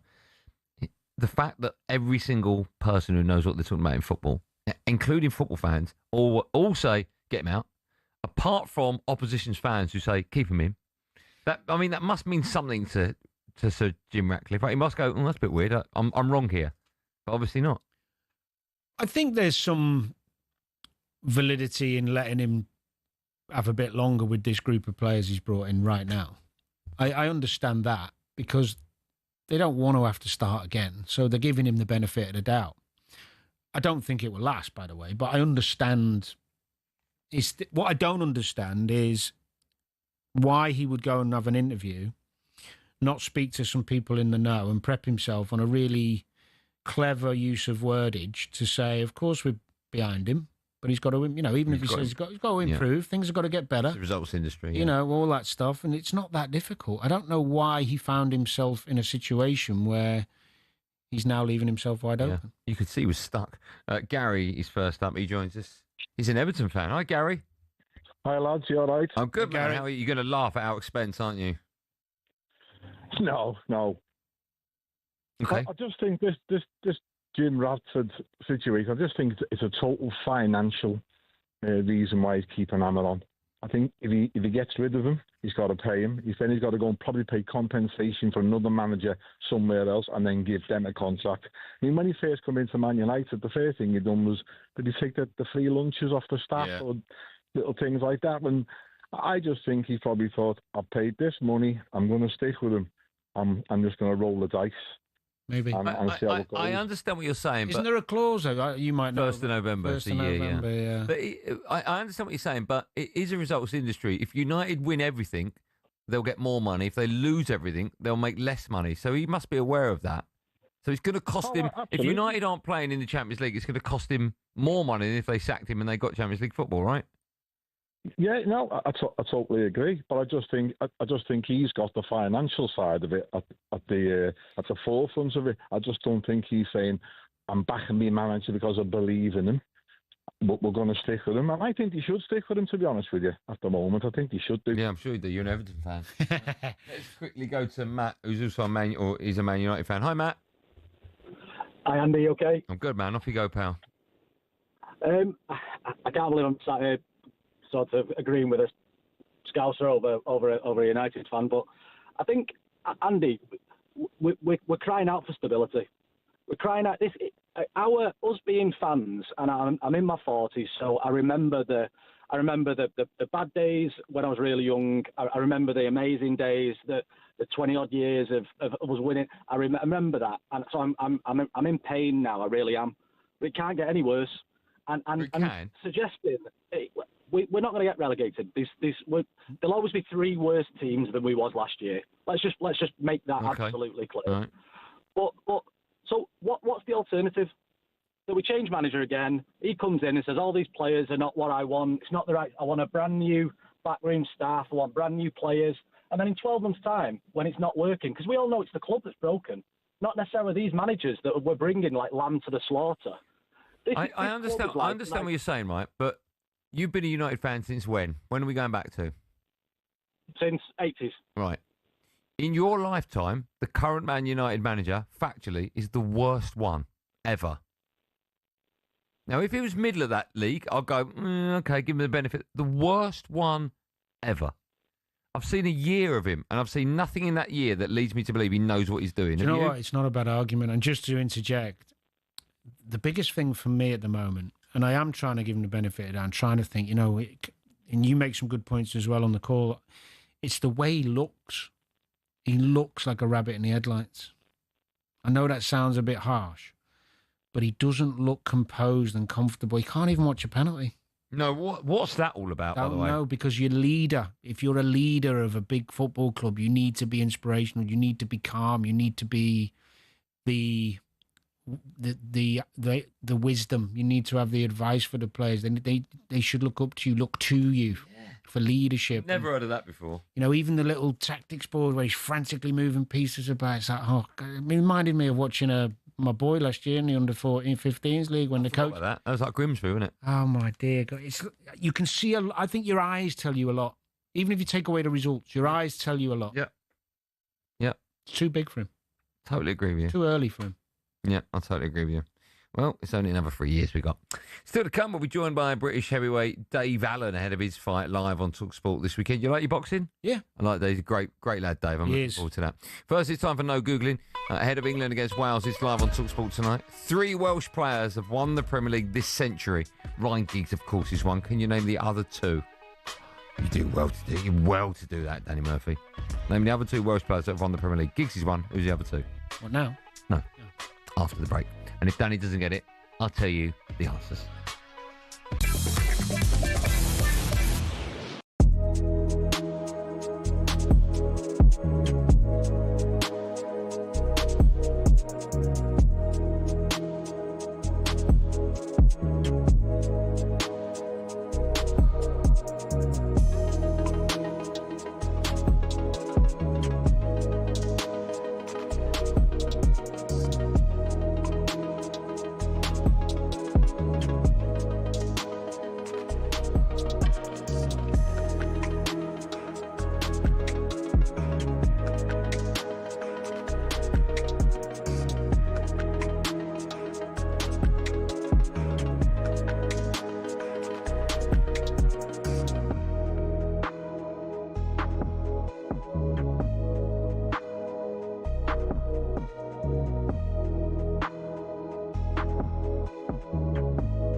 Tuesday said Jim Ratcliffe's latest comments on Ruben Amorim have raised a few eyebrows. He's a great coach over 3 years.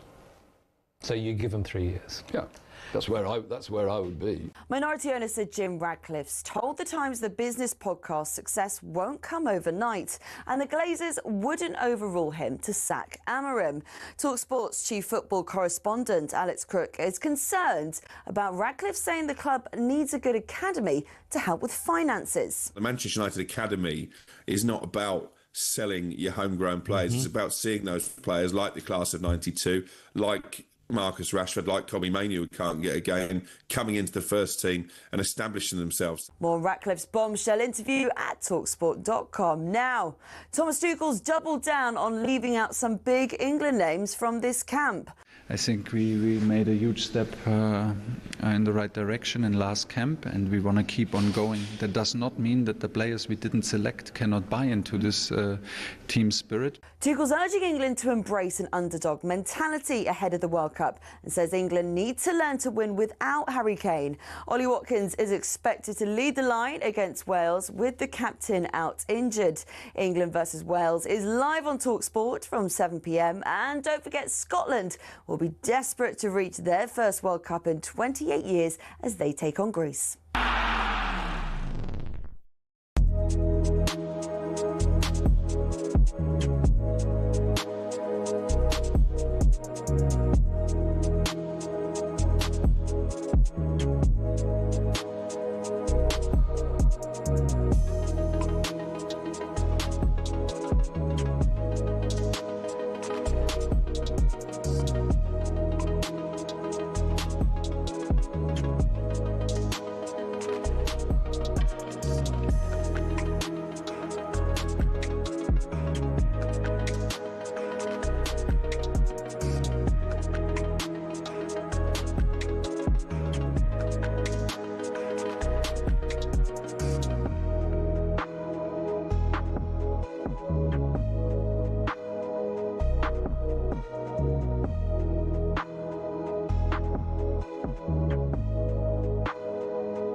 Drive talkSPORT, me, Andy Goldstein, earphones in, Danny Murphy alongside. We're into the second half of the show now. Still hasn't got his earphones in. What's happening? What's the latest? Well, you've had a good go. Yeah. And messed it up. Bizarre, isn't it? Yeah. Maybe your ears are on back to front. I'll do it on, yeah, maybe, yeah. You've not thought of that, have you? Before the break, ask the question, 3 Welsh players have won the Premier League this century. Giggs is one. The other 2 are... Well, Nico Williams I thought of because of the Liverpool connection, of course, but I can't get the third one. Leicester's Andy King. What's your memory like? Can you remember what year Leicester won the Premier League? My memory's terrible. 15? 2016. 16. Yeah. Roughly. You got a good memory?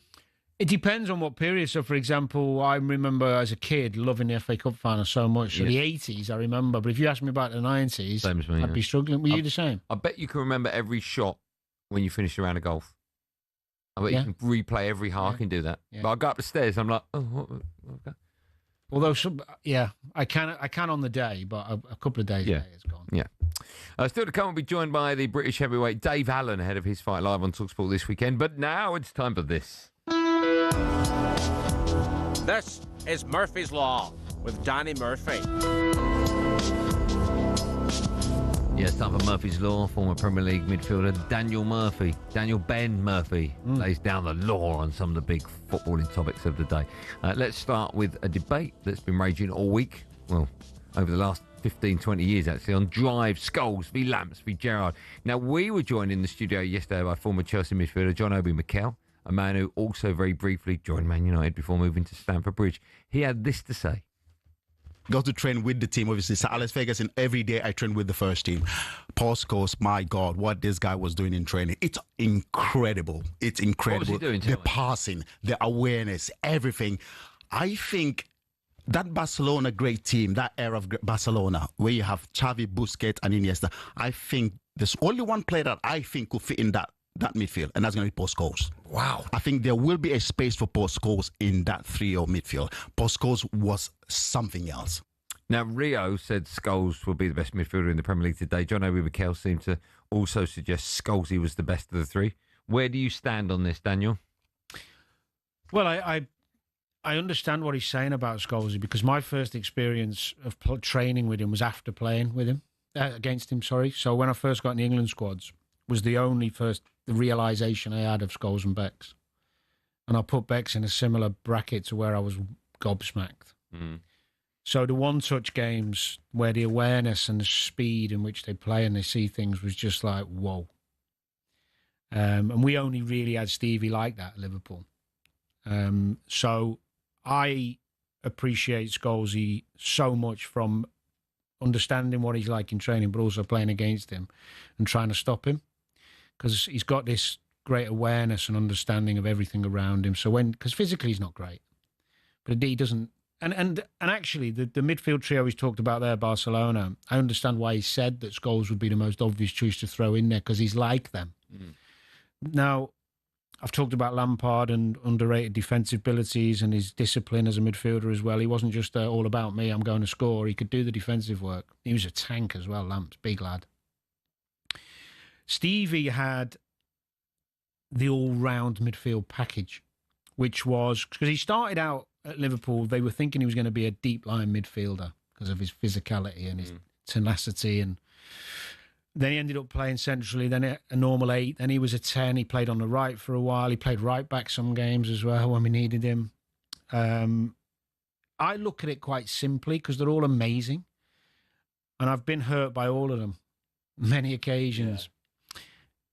If I was playing against one of them directly, Stevie would be the one I'd want to avoid, because at least the others have some things you feel like you could try and get ahead of them on. Stevie can out-jump you, outrun you, outplay you, outscore you, out-assist you. He just physically dominate you. He's underrated. And I know that sounds nuts, Steven Gerrard. No, I think a lot of people... No, I know he's a superstar, but, when you talk about Scholes, right, you talk about putting Scholes in the They're all superstars. No, I know that. I know, but with Gerrard, we hear he's, unbelievable player, and the players around him at the time, he was picking that team up by the scruff of the neck. So, but is he even better than that? I think the words that have been used about him by many are as high praise as you can get. I was listening to Thierry Henry talk about him in a piece that was shown the other day, and he was spot on in the way he described him. Is he one of England's greatest ever players? Yeah. He is. Of course he is. Okay. And so is Scholes and Lamps. They're just... It was just a shame they came at the same time in some respects, because we were adamant on this 4-4-2. Although we could put all three of them in a team now. Now we could. Yeah. Let's stay with Steven. Well, Becks, people don't put Becks. People don't add. I put Becks in. Becks. If he wasn't the best crosser of the ball we've ever seen, he could have played centre midfield easily and dictated like Scholes. Yeah, well, he did in the Champions League final, right? Yeah, but he could have done that all his career, played central midfield, so he'd have been on the ball more and probably more appreciated, because his passing was off the charts, like Scholesy. Yeah. And he could play round corners and play. So it's funny how I know he's not in the conversation because he didn't play central midfield, but Becks should be brought into that chat with those three. Yeah. Okay. Let's stay with Gerrard. We mentioned this earlier. Sethold talks with Rangers this week over potentially returning to the club as manager. Russell Martin was sacked over the weekend. Gerrard, of course, won the Scottish Premiership at the club back in 2021 before leaving for Villa. It didn't work out for Gerrard at Villa. Then he went to Saudi, wasn't that successful there. this is a great opportunity for him to get back into management. Is it the right role for him to return to? Well, it depends what other options, if any, he's got. Time will tell, won't it, of course.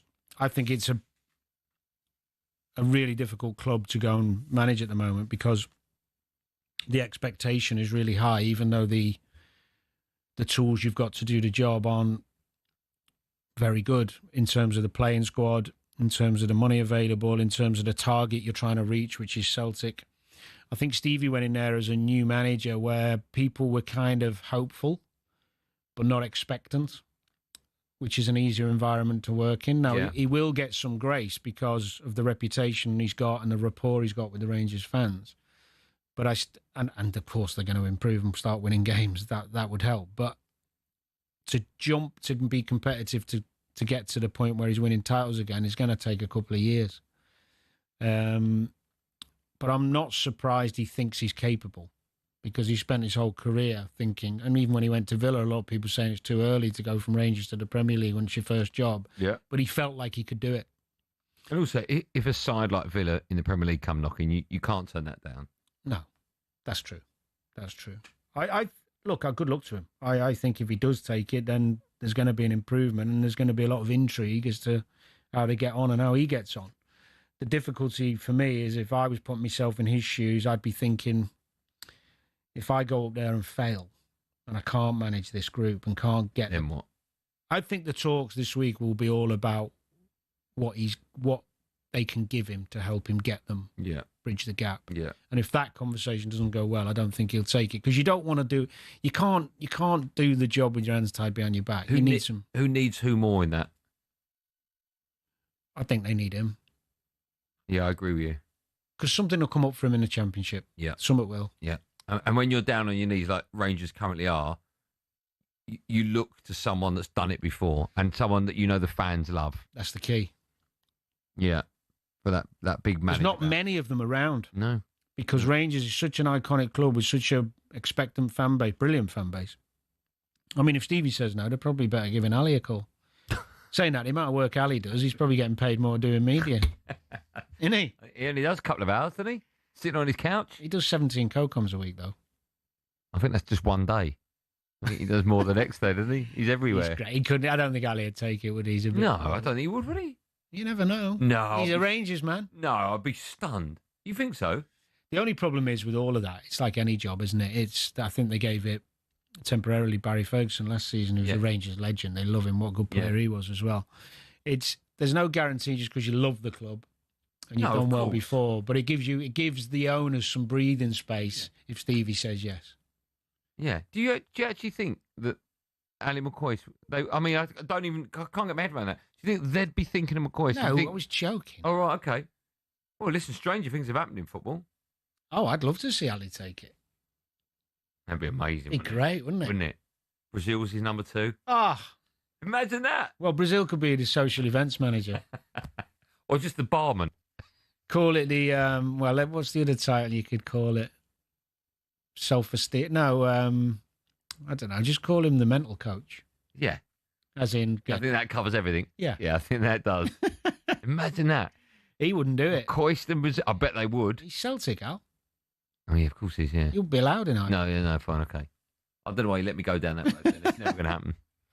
Right, let's move on. We'll talk about Jean-Philippe Mateta now because the Crystal Palace striker has hinted that he could leave the club soon in search of Champions League football. He was speaking to the media whilst on international duty after being called up to the French squad for the first time. This is what he said. Have you heard this, Dan? No. This is what he said. When you arrive in the national team and around you, the only players who play in the Champions League who win the biggest trophies, when you play surrounded by the best players in the world, naturally you want to reach that milestone. I never really understand why when players are away on international duty, they say stuff that they know is going to come back to bite them on the backside.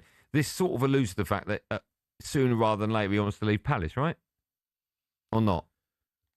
Well, I mean, I'd have to see it in its entirety and give it context before being too critical. But I think if he's asked the question about being around superstars and serial winners, is that what you want? Yes, please. Of course you're going to say yes, because if you say no, you look like an idiot. No, I know, but the well-trained media answer is, listen, I'm happy where I am. If anything comes up, I'm Crystal Palace at the moment. I'm just focused on having a great Well, he season. might have said, all I can do right now is keep doing what I'm doing. I'm loving my football. We don't know. We haven't seen it all. But I don't think there's anything wrong with a player expressing his desire to reach the top of his game. Okay. As long as it's caveated with what we just talked about. Where's his next move? What sort of level are we looking at? Spurs will probably be looking for a striker, right? Is that a step up, Palace to Spurs? Yeah, of course it is. Yeah. Absolutely. Okay. Playing in the Champions League. Is that the most he can expect? Well, you could argue that if Arsenal or Man United had bought him instead of Šeško or Gyökeres, would any fan be disgruntled? No. Well, the only benefit you have is sentence I hear banded around so often is he knows the league. He's used to the league. I know, but what I'm asking you, do you think there'd be after his season last year? I don't know if he's going through a purple patch. Quite a long one. I know it is. A little bit like Chris Wood. I'm just not sure. I know he's a little bit older. I know what you mean. The problem is some players are easy on the eye and some aren't. Yeah, I might be wrong. It's a bit like when Benty's a great example of that. Benty was an unbelievable goal scorer. Unbelievable, ruthless, and great attitude. But when he was at Tottenham with Berber, Keano, Defoe, there was this kind of narrative that, if we're going to get rid of one, it have to be Benty because the others all have got these dynamic kind of. Berber's silky, Keano's got tricks. Keano was a ledge, I know, but you know what I mean. He looks great on. Yeah, I know what you mean. Jermaine Defoe, he's dynamic. But Benty's numbers were as good as them. Yeah. But it's just sometimes players look awkward on the eye. I think with Mateta, what you could definitely argue is that if you polled all the centre-halves in the Premier League, who would you rather play against least? He'd be near the top of most people's list. Okay, it's a fair argument. When we come back, we will have some fun with the best bits of talkSPORT, and we've still got Dave Allen joining us live on our show today. This is Drive on talkSPORT.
I think Dave might be able to do a bit next weekend.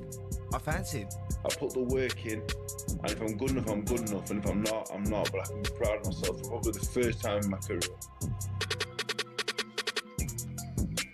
If this was made 2 to 3 years ago, I'd have said this is absolutely crackers. Right here for Dave Allen at this stage of his career. Big right hand goes in. Fisher hurt again as he covers up body shot.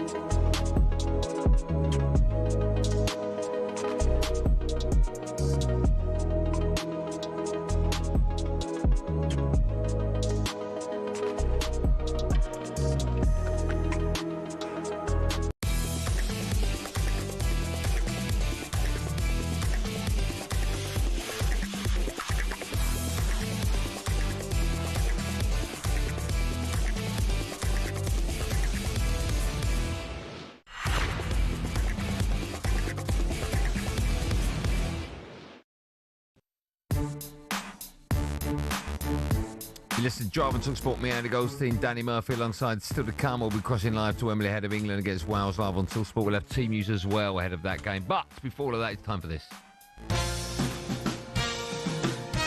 Yeah, time for the best of talkSPORT and Friends, where we run you through some of the recent highlight moments from across talkSPORT and our sister stations. Let's kick things off with this morning's breakfast show. Big Alan Brazil, alongside Gabby Agbonlahor, is the former Watford loanee, being asked to name 3 animals beginning with the letter B. Bear, bat,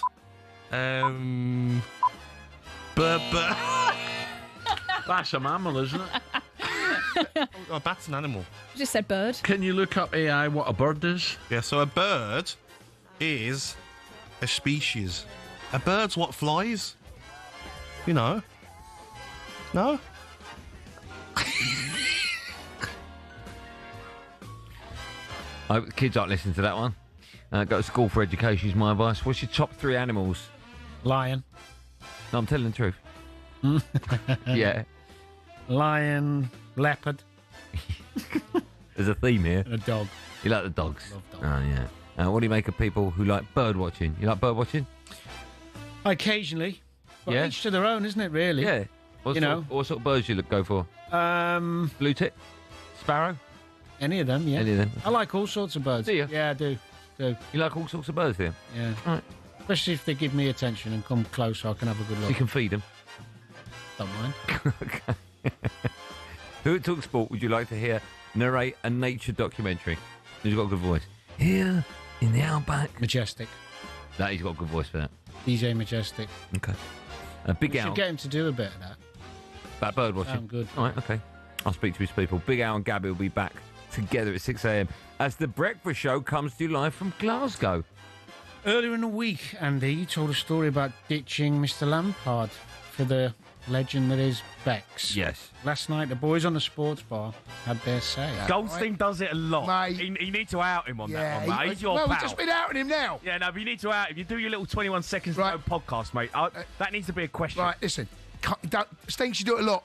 He does. It's unacceptable, mate. If I was having a right good conversation with you, someone's over the shoulder. Yeah, go on. Yeah, and you was like, I want to get to him. Right. Who would it be? Goldstein.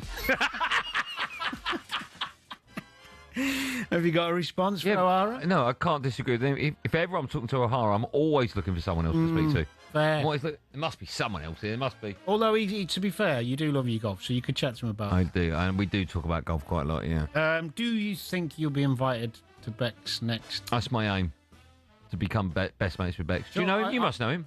I once got invited to the famous... The wedding?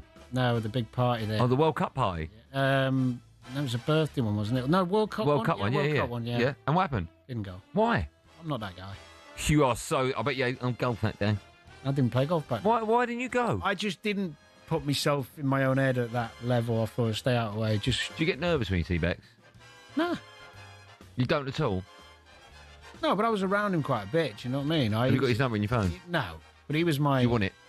I stitched him up accidentally years ago, do you remember? No. I felt so bad. Go on. I was on a talkSPORT show, this in the early days, and talking about one of my England experiences, and I mentioned about the Beck's Cherie Blair thing, and it went off in all the papers, and they all did a run. I felt so bad, and I apologised to him next time I saw him. I don't remember that story. Yeah. Maybe don't bring it up again. No, fine. I don't remember that one. Reminder that the podcast I do with Jason Cundy, 21 minutes to go, is out now and available to download. New episodes drop every Monday, 21 minutes to go. Go download it. And, of course, you can find all of our shows on the talkSPORT app where you swipe between talkSPORT and talkSPORT 2 and all of our other sister stations, so you never miss a moment. When we come back, we'll be talking about boxing and, of course, building up to England against Wales live on talkSPORT tonight. We'll have team news for you in the next hour.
Welcome back to Last Hour Drive and talkSPORT with me, Andy Goldstein. I've got my earplugs in. Danny Murphy's still here.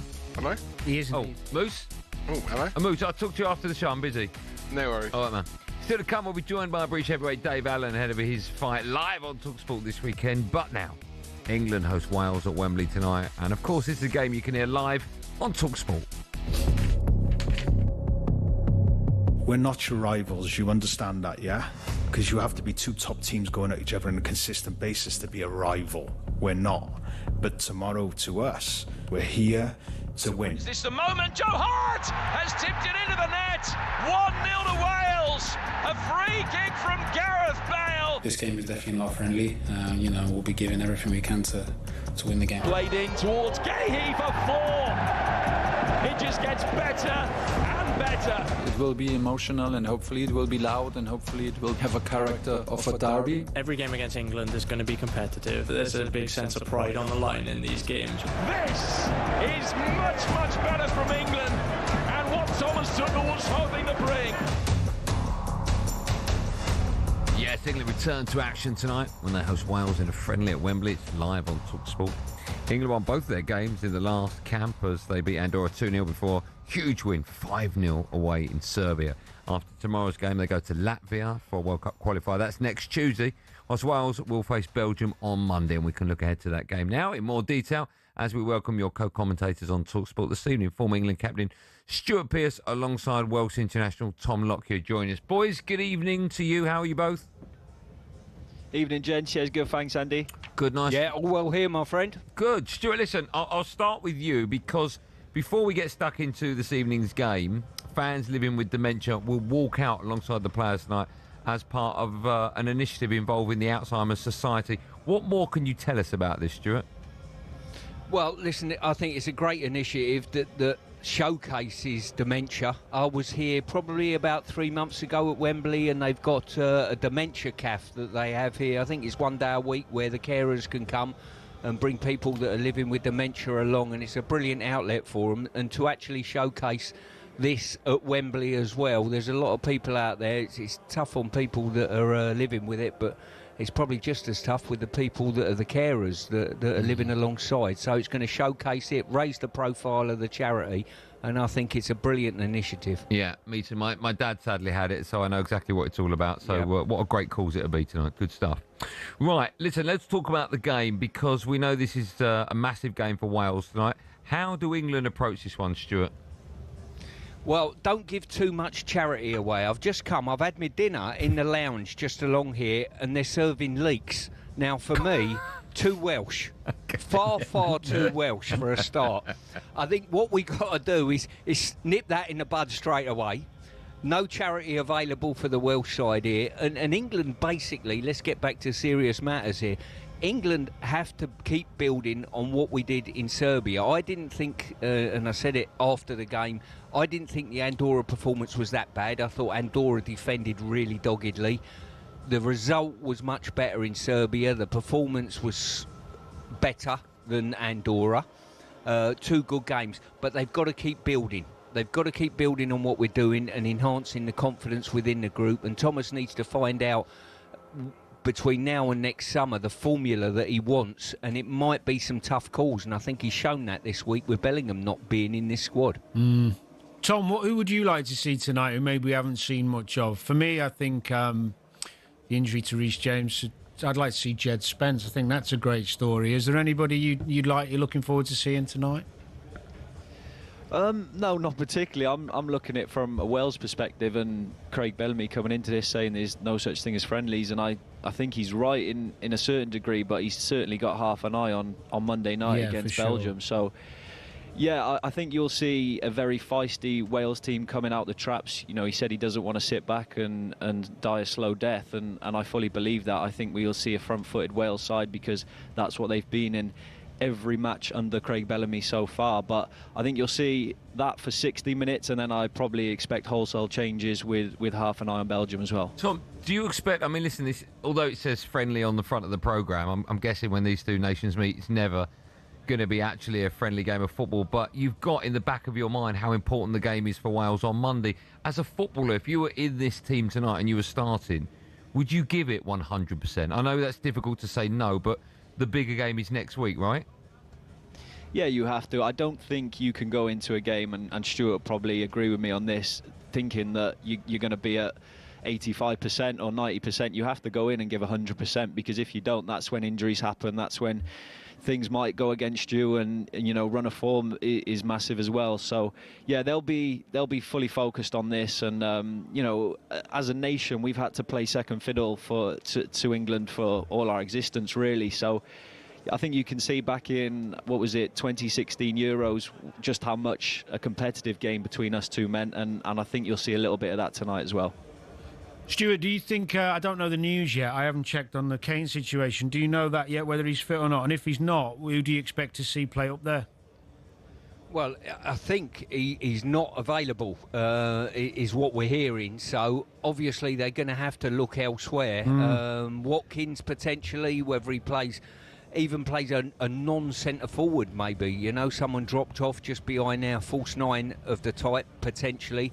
I'm not exactly sure, but Watkins will be sat there thinking to himself, this could be my chance here, you know, and we need to cover this eventuality, to be fair, that God forbid come next summer, if Harry's not available for any particular reason, we have a bit of a problem, and have done for a number of years. When everyone's fit, Stuart, and Kane isn't, who's your replacement? You know what? I don't think anyone's nailed a performance down consistently in the Premier League that tells me I can name one straight away or another one straight away. Ivan Toney was in and out, and Watkins in and out. I don't think anyone's been consistent. I don't think Ollie Watkins has started the season fantastically well. So it's a really difficult one. What I want out tonight is a really good team performance from England. I want also Wales to get something out of it, exactly what they want out of it. Because I tell you what, rivalry aside, no one's as desperate as me to want to see all the home nations qualify and go to the major tournaments. I think they enhance it. The fans are brilliant, you know, whether it be Northern Ireland when they come, Wales when they come, Scotland, and we need all of us there at the party, to be honest with you. So hopefully both teams get something out of the game tonight that they need. Tom, just on the Welsh, there's been a bit of talk around some people thinking it was the wrong fixture. I actually see it a bit differently. I don't know what you think regarding if you're playing a really good team and you're preparing yourself for that, it's better to play another high-quality team to give you something similar to what you're going to face. What do you think? Oh, absolutely. And I think this game was taken with Belgium in mind as well. So because Belgium will have a game this week heading into the Wales game, Wales have to take a friendly. So having it against England, where you don't have to travel, you can come down here against the top side And Craig Bellamy is absolutely obsessed with data, and he goes on about it after every game. He looks at the opposition data and what they do, high-speed running, sprints, total distance covered. So I see this as a chance for him to look at the data and also to say to the players, look, when we go to major tournaments where we all want to be, this is what you're going to come up against. And I think he'll have it in his library then to look back on and almost analyse and prepare for the eventuality that if we do get to a major competition, this is what we're coming up against. Tom, sorry, go on, Stu. Sorry, I think Tom makes a brilliant point there. Not only Bellas is putting his team out to test his team, and I totally agree. I think it's a brilliant friendly for Wales going into the game next week. But also as well, it tests Bellas as a manager. You know, he'll probably be one of the first to turn around. I was fortunate enough to work with him with the Olympic team, and I saw firsthand these levels of professionalism as a player. It was incredible. And this will test him as well as a coach. Tom, listen, you know Craig Bellamy really well, all right? He's obviously a very proud man, very patriotic. Wales haven't won at Wembley since 1977. If they're leading 1-0 with 30 minutes to go, is he still going to make massive changes, do you think? Oh God! I think he will. I Do you think think he will. so? I think he will see. I think he will see the game as a 60-minute game tonight in his head. He probably won't go out and say that, but whatever that result is at 60 minutes before he makes them changes, then I would imagine that's probably the result he's got in his head. But I can see where you're coming from. It is a difficult one because as proud Welshmen, you know, you always want to try and get one over on England. Cool. Especially if they're 2-0 up. Tom, listen, before I let you go, you've been given the all clear recently to continue your career, which is fantastic news. Yeah. I know a few clubs are interested, been speaking to you. Where are you at? What's your thoughts? Left Luton. That was always the plan to leave Luton once I got the all clear to get signed off. So I knew there was never going to be any future there. Obviously, it doesn't make it any easier. It was very emotional leaving, but I'm glad that's out now, and you know I can draw a line under all of that. But I've been out training with a few clubs just to try and keep fit and hopefully see where things go. So. Look, I'm incredibly fortunate that there is teams that still want to see what I've got, and we'll just see what happens from there. It must have been incredibly difficult decision. Come from, and I know a lot of people will follow that up as well and agree with you. However, that being said, I'm an active person. I've always been an active person, and I always want to see what life would be like without football, and for me that would be activity, five-a-sides, golf, cricket, whatever it is. I have to stay active. So when I went out and worked with Christian Eriksen's cardiologist out in Amsterdam, that was always the plan, just to see what my heart can cope with. So when I was passing all the tests, all right, you could go and play five-a-side with your friends, you could go for a game of cricket, you could run a 5K. Why would I then stop at that? Why would I not see whether I could then go and play professional football again? And ultimately, I've got a family now. I think you can see on my Instagram, we posted a video yesterday, and it was my beautiful daughter on my shoulders. Nothing means more to me than that now. So if I felt at any risk whatsoever, or the cardiologist said to me he's seen anything that he's unsure with or anything like that, then I wouldn't be doing this. I'm not stupid enough to do that. I know I've been lucky enough to have survived that situation because of where it happened. And I'm not willing to risk that again. So if there was ever any doubt, I wouldn't be doing this. But that being said, it's all come back positive. Yeah. So we'll crack on. That's great. I'm going to ask you a question. You have to be 100% honest. Are you getting back into football so you don't have to sit next to Stuart Pearce in co-coms ever again? Go on, be honest. No. Hey, no, what? No, you don't want to sit next. By the way, excuse my French. Yeah. Stuart, what's the score going to be tonight? I'll ask you both. Stuart, what's the score going to be tonight? What's going to happen? I think England will win 2-0. Okay. Tom? 1-0. All right. Boys, enjoy it. Thanks for that. Thanks, chaps. Will do. See you soon. There you go. Live commentary of England against Wales. It's interesting that if England are maybe one down with 60 minutes, or even level with Wales, is Craig Bellamy actually going to weaken that Welsh team? Yeah, he will, because the bigger picture, if they get a good result against Belgium, and then the prize is so huge. I know, but you haven't beaten England at Wembley since 77. I mean, as a manager and a proud Welshman, you want that record, You do, right? but I think your legacy would be better by getting them to a World Cup. Yeah, of course. You could do both. That's the argument. Yeah, maybe not. We'll have team news ahead of that game, and of course the boys in the sports bar will be taking your calls from 10. Still to come on our show, we'll be talking boxing in a bit with Dave Allen, who fights this weekend live on talkSPORT.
If this was made 2 to 3 years ago, I'd have said this is absolutely crackers. Right here for Dave Allen at this stage of his career. Big right hand goes in. Fisher hurt again as he covers up body shot.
This is Drive and talkSPORT. Me, Andy Goldstein Danny Murphy. He's given up on the old headphones, haven't you? Given up. No. No bit. Not going in. I've got sensitive ears for some reason, so I only put them in when we're getting someone. One of them's all right. Okay. Well, one of your ears or one of the headphones? One of the headphones. Okay. So to come, we'll be joined by British heavyweight Dave Allen ahead of his fight. It's live on talkSPORT this weekend. Just quickly, I'm going to read out a sentence. It makes no sense to me. Football's new regulator will have the power to force unsuitable owners to sell a club. What does that mean? What does that mean? You're unsuitable. You sell it. Okay, well, I want $2 billion for it. No one's coming in. Well, sell it anyway. There's no one to buy it. Sell it. What does that mean? They'll be forced to sell it. You need to buy it. With stipulations, I would imagine. That doesn't mean anything, does it? It's a bit generic, that comment, Yeah. isn't it? Where did that come from? This iPad that Joe gave me. Got breaking news on it. Football's new regulator will have the power to I think the regular came out and commented on this an hour or two ago. I was reading it. Right, and what did they say? It's a bit more detailed than that. Oh, right, okay. So we'll have to get that. Okay. Can we get that for Danny Murphy? Ollie Watkins is set to play for England against Wales tonight with Harry Go on, Kane Ollie. injured. We'll have team news for you ahead of that game. Just quickly, I was talking to Danny Murphy in the break about the new Wembley. You played on it in a charity game. The new one, yeah. But you played at the old one. Yeah, I did. As a proper player. Did you like the old one? Loved it. What was so great about it? Well, it's historic. You kind of feel like you've made it when you get there. Did you? You kind of... The first time I played, I was 14, 15. What, England schoolboys? Oh, did you? And it was just like, wow. Who else was in that team? People you'd know, Phil Neville. Yeah. 'Cause you don't. This is what people don't get. You don't have to be English to be an England schoolboy, do you? You have to go to a school in England. Yeah, because Giggs played. That's right.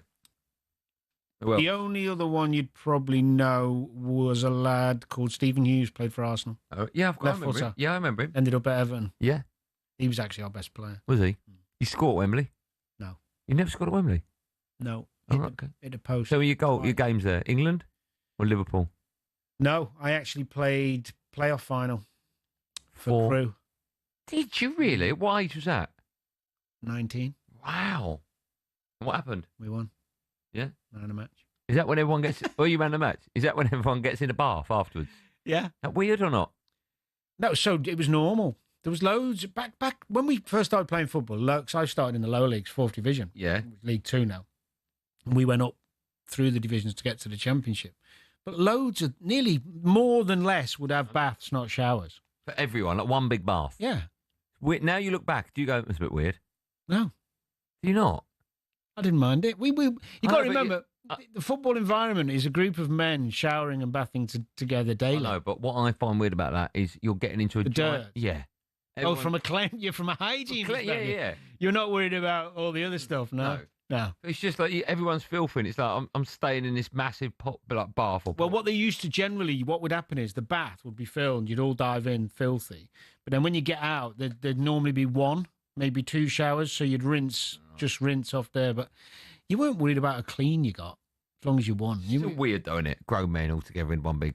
Here's what I think's weird, and I hope you've got the answer yes to this question, right? Is when I hear that footballers, the manager joined them in the bath. Never had that. You never did that? Nah. That's strange, right? I've heard quite a few players tell me their manager stripped off and got in there. Depends on... I don't know. I'd never had that. Oh, right, okay. But I think if some man... It depends on the age of manager or how close he's with the lads, maybe. I don't know. It does sound a bit strange. Yeah. I know what you mean. I think the whole thing's a bit weird. In what way? Because it was just normal. Lots of grown men all getting into one big bath. It's a bit weird. You'd do it if they did it here. I would not. Why? It's weird. It's not normal. Okay, let me tell you, it's not normal. Okay, if you go down to your gym or I don't. whatever, you go in the spa after. Yeah.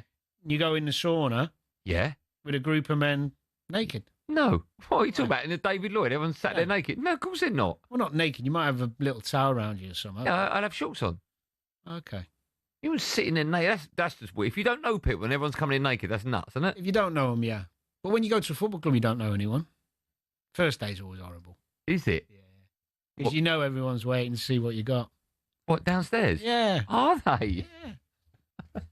Joe just said we can move on. I think we should talk about it, Joe. It's football I can tell you some stories. Well, tell me one story. Tell me one that you can tell legally. Don't name names. Producer Joe's getting very nervous. I'll name no names. Okay, he's naming no names. If you feel you've got a particular signing many, many years ago. Don't name the club. Came to the Don't name the club. Came okay, to the club. Yeah. And when he got in the shower, he went in on his own, but one of the boys went in with him. Right. Came out quickly to get us all in. Into a shower cubicle? And he got a tremendous round of applause. Right. Okay. Let's just say that. Standing ovation. Do I know that person? Might do. It doesn't matter. I don't want to know. But it was always something on the back of your mind if you go to a new club. Yeah. Yeah, everyone's waiting. Weird. It's weird. You're all weird, you footballers. Still to come, will be joined. What? You do No, well, Dan, it's not a normal thing to do, mate. No, but you know. No, I wouldn't. Warm up a bit before you went in, wouldn't you? I'd definitely do that. Right, still to come, we'll be joined by British heavyweight Dave Allen, ahead of his fight live on talkSPORT this weekend. But first, it's time for No Googling. We're all off to shower in a minute, by the way. Deep drive time. Who'll be the longest in the shit? No, that sounds wrong. We want to know who is the first player to ever be sent off for England. I grew up on this question. Do you know the answer to this? Ever? Who's the first player ever to be sent off for England? And we're going back to the late 60s. A lot of cabbies will be shouting at the radio for this one. The answer to that and boxing chat. Norman Hunt. What? Norman Hunt? No, wasn't him. But that sort of era. All right. Boxing chat when we come back. Some blokes just walk down the gangways with a full 14-inch pizza.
To say, so Jim Ratcliffe's latest comments on Ruben Amorim have raised a few eyebrows. He's a great coach over 3 years.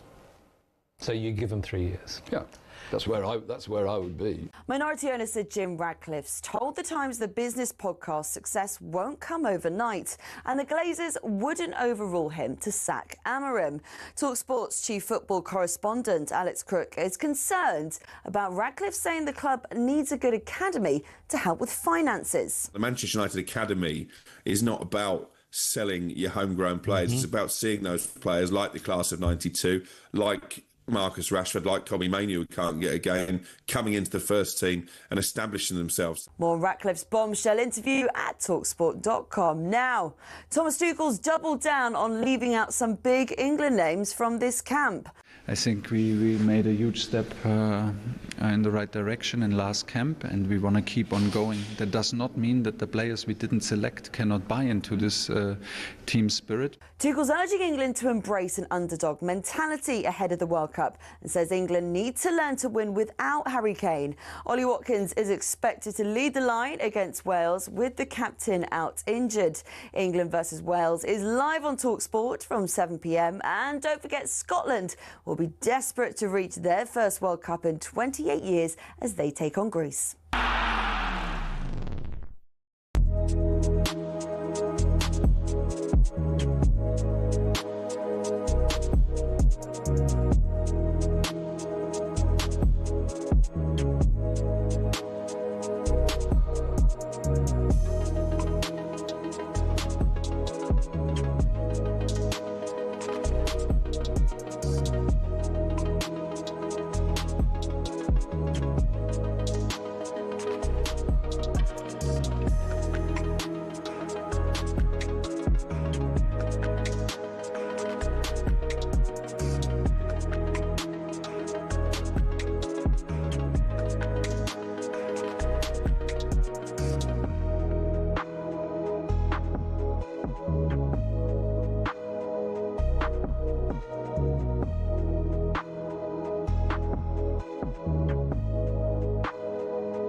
Driver talkSPORT, me, Andy Goldstein Danny Murphy is here. Just quickly, before the break, I asked the question. We're building up to live commentary of England against Wales.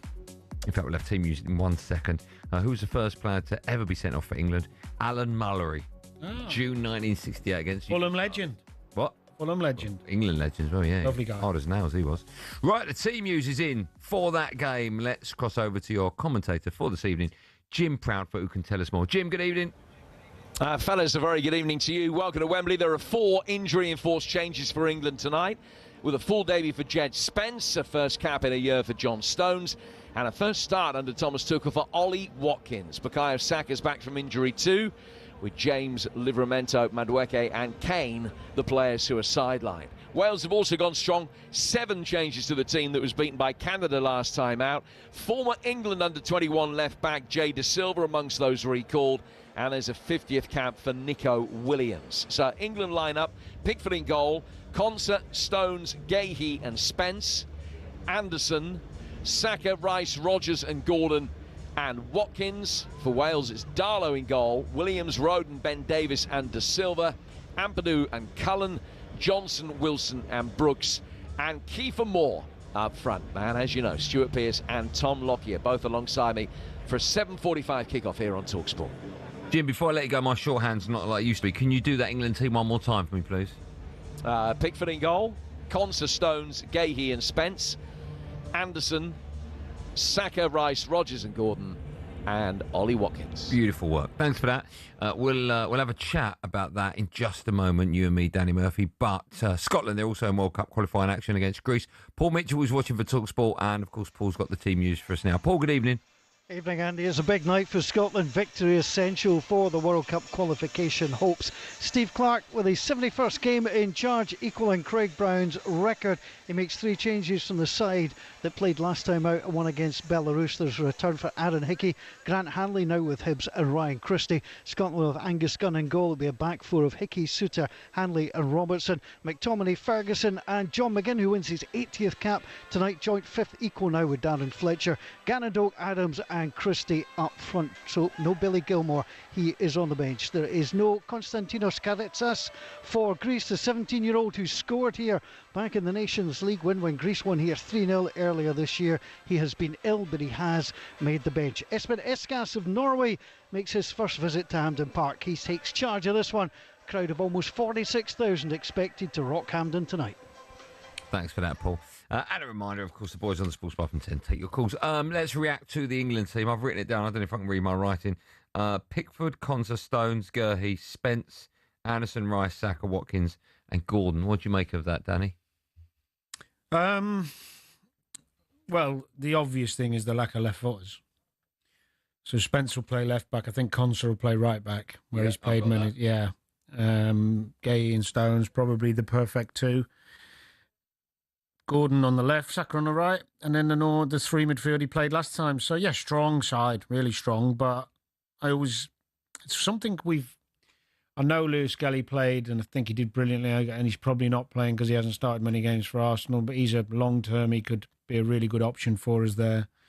Hall at Newcastle as well, he's done well last season, had some injury problems, but the lack of lefties in there gives it an imbalance for me. I'm missing a player. Can you read him out again? I've only got 10. I'm going nuts. Spence is right back. Yeah. Stones, Konsa, Gahey. Yeah. Rice. Yeah. Anderson. Yeah.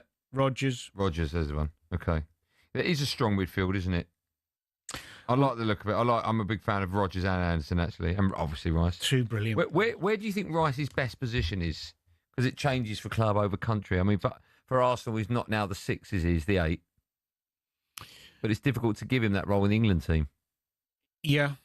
I think for England he should play more conservatively. More sitting in front of the back four. Yeah, I know he had Anderson doing that more than Rice, actually. But I think in terms of our English players and what we have available, Rice is the best holding player we possess. Yeah, I agree with that. I think for Arsenal, it's perfect to give him the licence to go on, move forward, score goals, press, because he's brilliant at the press. Yeah. But for England, I'd have him sitting. There's other players that either they've not been called up or they're injured that aren't in that starting 11.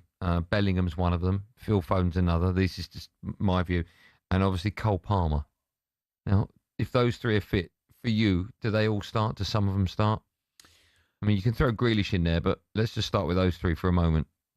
Well, I think Bellingham starts in any team for England, whoever's fit, 100%. Now, most managers seem to see him as a 10. I'd like to see him and Rice play behind Palmer. Okay. In an ideal world, but I don't think we will. Right. I think unbelievable 3, isn't it? I think if you have Rice sitting, Jude next to him with licence to go when he can, and Palmer going to do his stuff, that would be my 3. So, I mean, the argument would be that Bellingham should be playing as far forward as possible. Because he has that sort of like Lampard late run into the box where he collects the ball. I think there's an argument for that depending on the opposition. If you're playing high quality opposition and you want a more defensive, but the majority of teams England play against, we dominate. And if you've got Rice being the caution, and you let Bellingham and Palmer go, those two at the top of their game are going to be hard to stop. Yeah. I know Palmer's injured now, so it's a little bit hypothetical. Yeah. Who'd you play on the left? That seems to be our problem at the moment. Rashford. You do play Marcus Rashford there. Irrelevant of... No, not irrelevant of form. It's not irrelevant, because there are some players that I think their form is irrelevant to this manager, or all managers, actually. Like? Well, Henderson's been... I don't want to pick on Henderson, but he's been playing well in recent weeks for Brentford, but when he first picked him in the England squad, it was like, what are you basing that on? I thought when Dan Burn first played for England, it was a bit like, that's a surprise, but he has been playing great for Newcastle. So I do think there are players. Maybe. But I don't think it's just this manager. I think all managers are guilty of that. And I get that as well. I think this manager has already shown some strength in not picking players because they're not got game time and they're not playing well. Yeah. Or not playing, so they can't be playing well. Whereas most managers, I think, with Bellingham, for example, who's a superstar, even though he's just got fit and only played a few minutes in Madrid, would have had him back in. He's shown, and even his words about Saka, he'd have said if Saka hadn't played enough minutes, he wouldn't have been in. Do you think, I'm going to go off on a tangent here. We've got a couple of minutes to have this conversation. Actually. This is a friendly game of football, right? Mm-hmm. And it's quite early on in the season, and Arsenal are flying high. Do you think there is an argument to be had that the club shouldn't be allowed to call up key players like Saka, right, who has had a few injuries of late, He's so important to Arsenal. They're trying to win the first Prem for over 20 years. Do you think there's an argument to be had that some clubs should go, listen, it's a friendly game before we ain't going? I don't think it can work. I think the rule's right that England have priority and they have to get there and be assessed and turn up. But there are certain injuries I'm led to believe that you can go, my back hurts, that they can't prove it on a scan, right? Correct. So it can be done.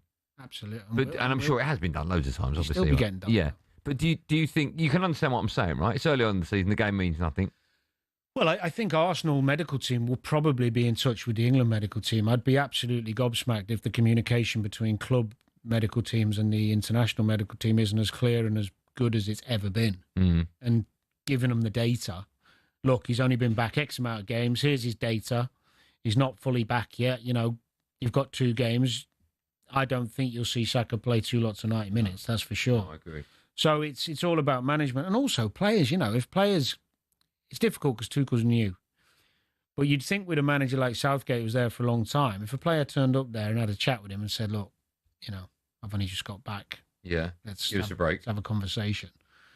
You might. We've seen it before where players you expect to play don't and come off the bench for 20 minutes at the end. So it normally works itself out. But I don't think, in answer to the question, you can go to a situation where the clubs are dictating it. No. Okay. Just a quick word about a few other players. Stones and Gerrard. I think you alluded to the fact that they're your first choices for centre-halves for England. If they're both fit, playing well, Stones, experienced, clever, nice footballer, reads the game beautifully, used to high-level football for years, played in big games. If he's fit and well, he's got to be there. And fullbacks, if everyone's fit, who are you going for? Sure. No, Reece James and Lewis Skelly. Okay, you're going Lewis Skelly at left back. Well, he showed so often that he's absolutely more than capable of dealing with huge pressure in big games. And his debut for England, for example. Yeah. Games against Real Madrid for Arsenal and PSG. You know, this kid is absolutely phenomenal. I'm actually surprised he's not starting for us, but I understand why. Okay. He's got a lot of time on his hands, and Calafiori's good. Last question, Pickford. I'm always surprised when we've got a friendly game of football and the same goalkeeper. A bit like Harry Kane as well, like what we're going to learn from it. Should we do anything different with goalkeepers? Give someone else a bit of experience? Because if it comes down to the first day of the World Cup and he falls out of his bed, breaks his arm, we've got a goalkeeper going in without that much experience, right? I couldn't agree more. You don't need me. No, okay, fine. You're a clever man. Oh, that's nice of you to say. No, it's bizarre. Why wouldn't there must be a reason, though. Every manager does it. Well, the reason is obvious, is that it's continuity. It's he's playing well, leave him in, building the relationship with his back players, making sure they're safe. They just keep that togetherness and that rhythm. But the reality is, you're playing well at Wales and Latvia, I think it is, in the next few. I mean, okay, in the World Cup qualifier, you play your best goalie, but in a friendly against Wales, decent game against decent opposition with a bit of pressure at Wembley, TV. Try one of the other boys. Yeah. See how they do. Talking to try one of the other, it's sort of irrelevant. Ollie Watkins is playing tonight. If he scores 5 goals and Harry Kane's fit for next week, he's still going to be dropped, isn't he? He is, but the relevance is that all of a sudden he's right in the forefront. If Kane's not there, I'll play what. Okay. He's just proved that he's on it. Yeah, because we need that number 2, right? He at the moment's the favourite, isn't he? Yeah. I would have said at the beginning of the season, Delap would have a good push at it because. Really? Well, only because he was so good last season and he's so different. Was he so good? I know he was at Ipswich. He scored. I think was it 12 league goals? I think some of the level of his performances, because he's quite unique and physical. Yeah. We've been lacking that for a while.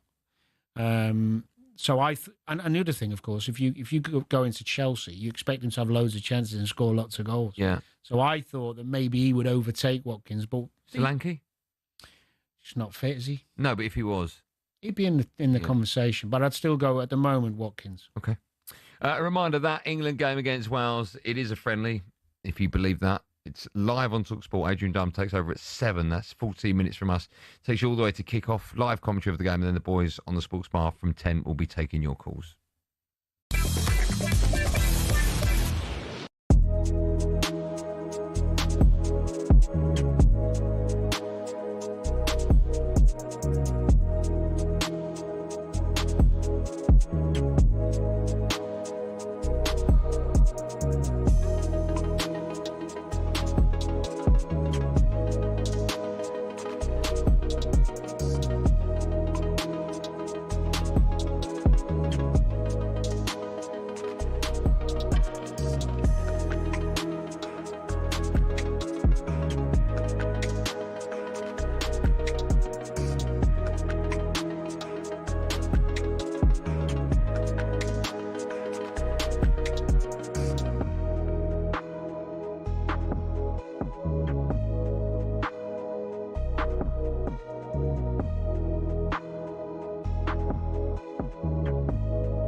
a bit next weekend. I fancy him. I put the work in, and if I'm good enough, I'm good enough, and if I'm not, I'm not. But I can be proud of myself for probably the first time in my career. If this was made 2 to 3 years ago, I'd have said this is absolutely crackers. Right here for Dave Allen at this stage of his career. Big right hand goes in. Fisher out again as he covers up body shot.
Drive on talkSPORT with me, Andy Goldstein Danny Murphy. If you've got a DAB radio, you press green, you'd have heard everything Danny Murphy just said there in the break.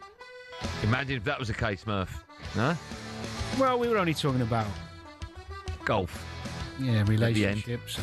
Follow us at 7 Adrian Dome, hosting live coverage of England against Wales from Wembley. And this Saturday, an explosive clash in Sheffield takes place as two knockout kings, Dave Allen and Makhmedov, look to move one step closer to a big-name matchup.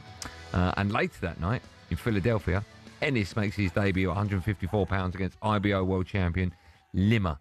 Watch live this Saturday, only on DAZN. Boxing update on talkSPORT with DAZN, the global home of boxing. Sign up now at dazn.com/boxing. Talking of boxing, someone that looks like he's been in the ring with Mike Tyson. Yep. More Billy's in the studio. Even lads, even Danny. Hooded up. Yeah. You all right? Getting chilly up. Love a hoodie. Have you worked with Danny Murphy before? Maybe once. A little while ago, I think. What do you think of him?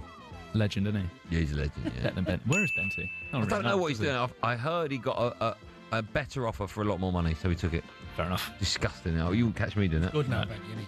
He's done that, you know. He's Look at the teacher he's got, Dan. Yeah, he's got a good teacher. Do you know what I mean? Great teacher. When you listen to your show, you can sense he's himself. It's like he's round family. Oh, that's nice. He's round family. He's round. You know, like the mad uncle you see at Christmas. It's that kind of family. What are we doing for the end of the show quiz, William? It's all about Danny Murphy, sort of. Oh, not really. It's all about Danny's or Murphy's, right? Okay. Basically. All right. Can I give you that? Yep. There you go. Andy, do you want to go first? Well, like you usually do. Or Danny Murphy is the guest. Our guest to go but first. It is my show, so yes. All right. Andy, which of these Dannys is the tallest? Jack, you going to press any music? You going to get any background music, Jack? Or you not? Look, any background? What's the matter with you, Jack? You having a chat with a producer? Put the burger down. He's moody today, Jack. Is he? Yeah. Why is that? Not sure. What's the matter with him? Married life, innit, I think. Oh, is it? Yeah, I think so. It's a bit weird before, wasn't it, Jack? So we were all walking to the meeting room, right? Well, I say it was me, Billy, and producer Joe. And Jack comes towards us, all looking for a half-2 meeting. Jack comes towards us. I was all right, and walks past the three of us. And I go, Jack, where are you going? And he went, I was just coming to see you all. And I went, I know. And we said hello, and you carried on walking. He went, yeah, I don't know what I was doing. Very bizarre, Jack. In a different world. Sorry, Billy. That's all right. Andy, which of these Dannys is the tallest? Murphy, Daniel Radcliffe, Danny DeVito. Danny DeVito, I know for a fact, is taller than Danny Murphy. I'd say Ratcliffe is going to be quite tall. I'd say Murphy's about 5'10". That be fair? In high heels, 5'11". I'd say Ratcliffe is the tallest. So I'm going Ratcliffe, Murphy, DeVito. You're going Radcliffe. He's actually tiny, Radcliffe. Yeah, he's small. He's 5'5". Is he? Danny, you're 5'9", according to I did do a show on Google. talkSPORT dressed as a woman once. What? Yeah. Come over to the microphone, because it sounded like you said I did do a show dressed as a woman once. I did. talkSPORT show, yeah, dressed as a woman. Why? The heels, the works. The works? Yeah. Suspenders? I didn't go with the suspenders, funnily enough. No, I said, did you get suspended? Oh, yeah, no, because it was for charity. Okay. You enjoy it? Kind of. Yeah. Why are you dressed like that today? Because it's not for charity. Danny, do you want your first question? Did you go with the bra? No, I didn't need a bra. You didn't need one. I don't remember. How times have changed. I know. Carry on. Danny, you revealed to us earlier that your middle name is Ben. But what is taller, Big Ben or 50 Danny Ben Murphys? Big Ben. Yes, only just though. Is it? By about 9 metres. Yeah. You struggled with that question, didn't you, Bill? There's a lot. Really, even with the answer, you struggled. There's a big gap where you went, yes. There's a lot of different names going on there. Yeah. Andy, Danny's initials are DM. Name 3 more famous people with the initials Danger DM. Mouse. People, he said, not animals. Okay. DM. Killed you on it. David Mullin. DM. Derek Mountfield. Yes, well done. Who's that? Used to play for Everton. Yeah. Okay. Player centre. Don't put. I'm not going to say Danny Minogue because you put it in my head. I'm not saying Danny Minogue. I will actually Danny Minogue. Yeah, why not? And what is it? DM. Yeah. Derek. No. Dane. Going back for Danger Mouse. Dame Judy Mensch. There must be loads. There must be. Hold on. Give me the first name. I've got a David down or a Diego. Dick Madeley. Maradona. Richard Madeley. Yeah, nice. I was thinking Maradona. Big Dick, they call him. Maradona. Diego Maradona. Anymore. Yeah. It's all it's all very easy. So we got written down in front of you, Jack. He just went Diego Maradona. Anymore. Good on you. Go on. Danny, how many Smurfs were there in the original Smurf village? I don't know what that question means. You don't know what a Smurf is? No, I don't know what the Smurf village. I don't know what the Smurf village. Have a guess. What do you think? It's a village with Smurfs in. Yeah. I was going to say 7, but now you've said a village. Oh yeah, there was loads of them. Do you want some options? Yeah, it's going to be a big number this, Dan. 100, 1,000, or 1,000,000. In the Smurf village. There's 1,000,000. Yeah, I'll go with 1,000,000. Only 100 apparently. In the original. Yeah, but that was years ago. They're probably multiplied by now. Yeah. Hold on. Yeah. What village? What Smurf village. Yeah, but what is that? Where the is village that? where Smurfs live. Yeah, but in a program, in a film. Yeah, in the cartoon. What do you mean? The Smurfs. Just off Hackney. Where do you think it is? I've never seen it. You must have seen it. Well, Papa Smurf. No, I didn't see that cartoon as a kid. So when people have called you the Smurf, what did you think that was? I knew it. I know what a Smurf is, but I didn't know there was a program. Yeah, good. I was more Dungeons and Dragons. That says a lot about you. Get the dice out. We'll have a go at it. What? He-Man. What was his sister called? Shearer.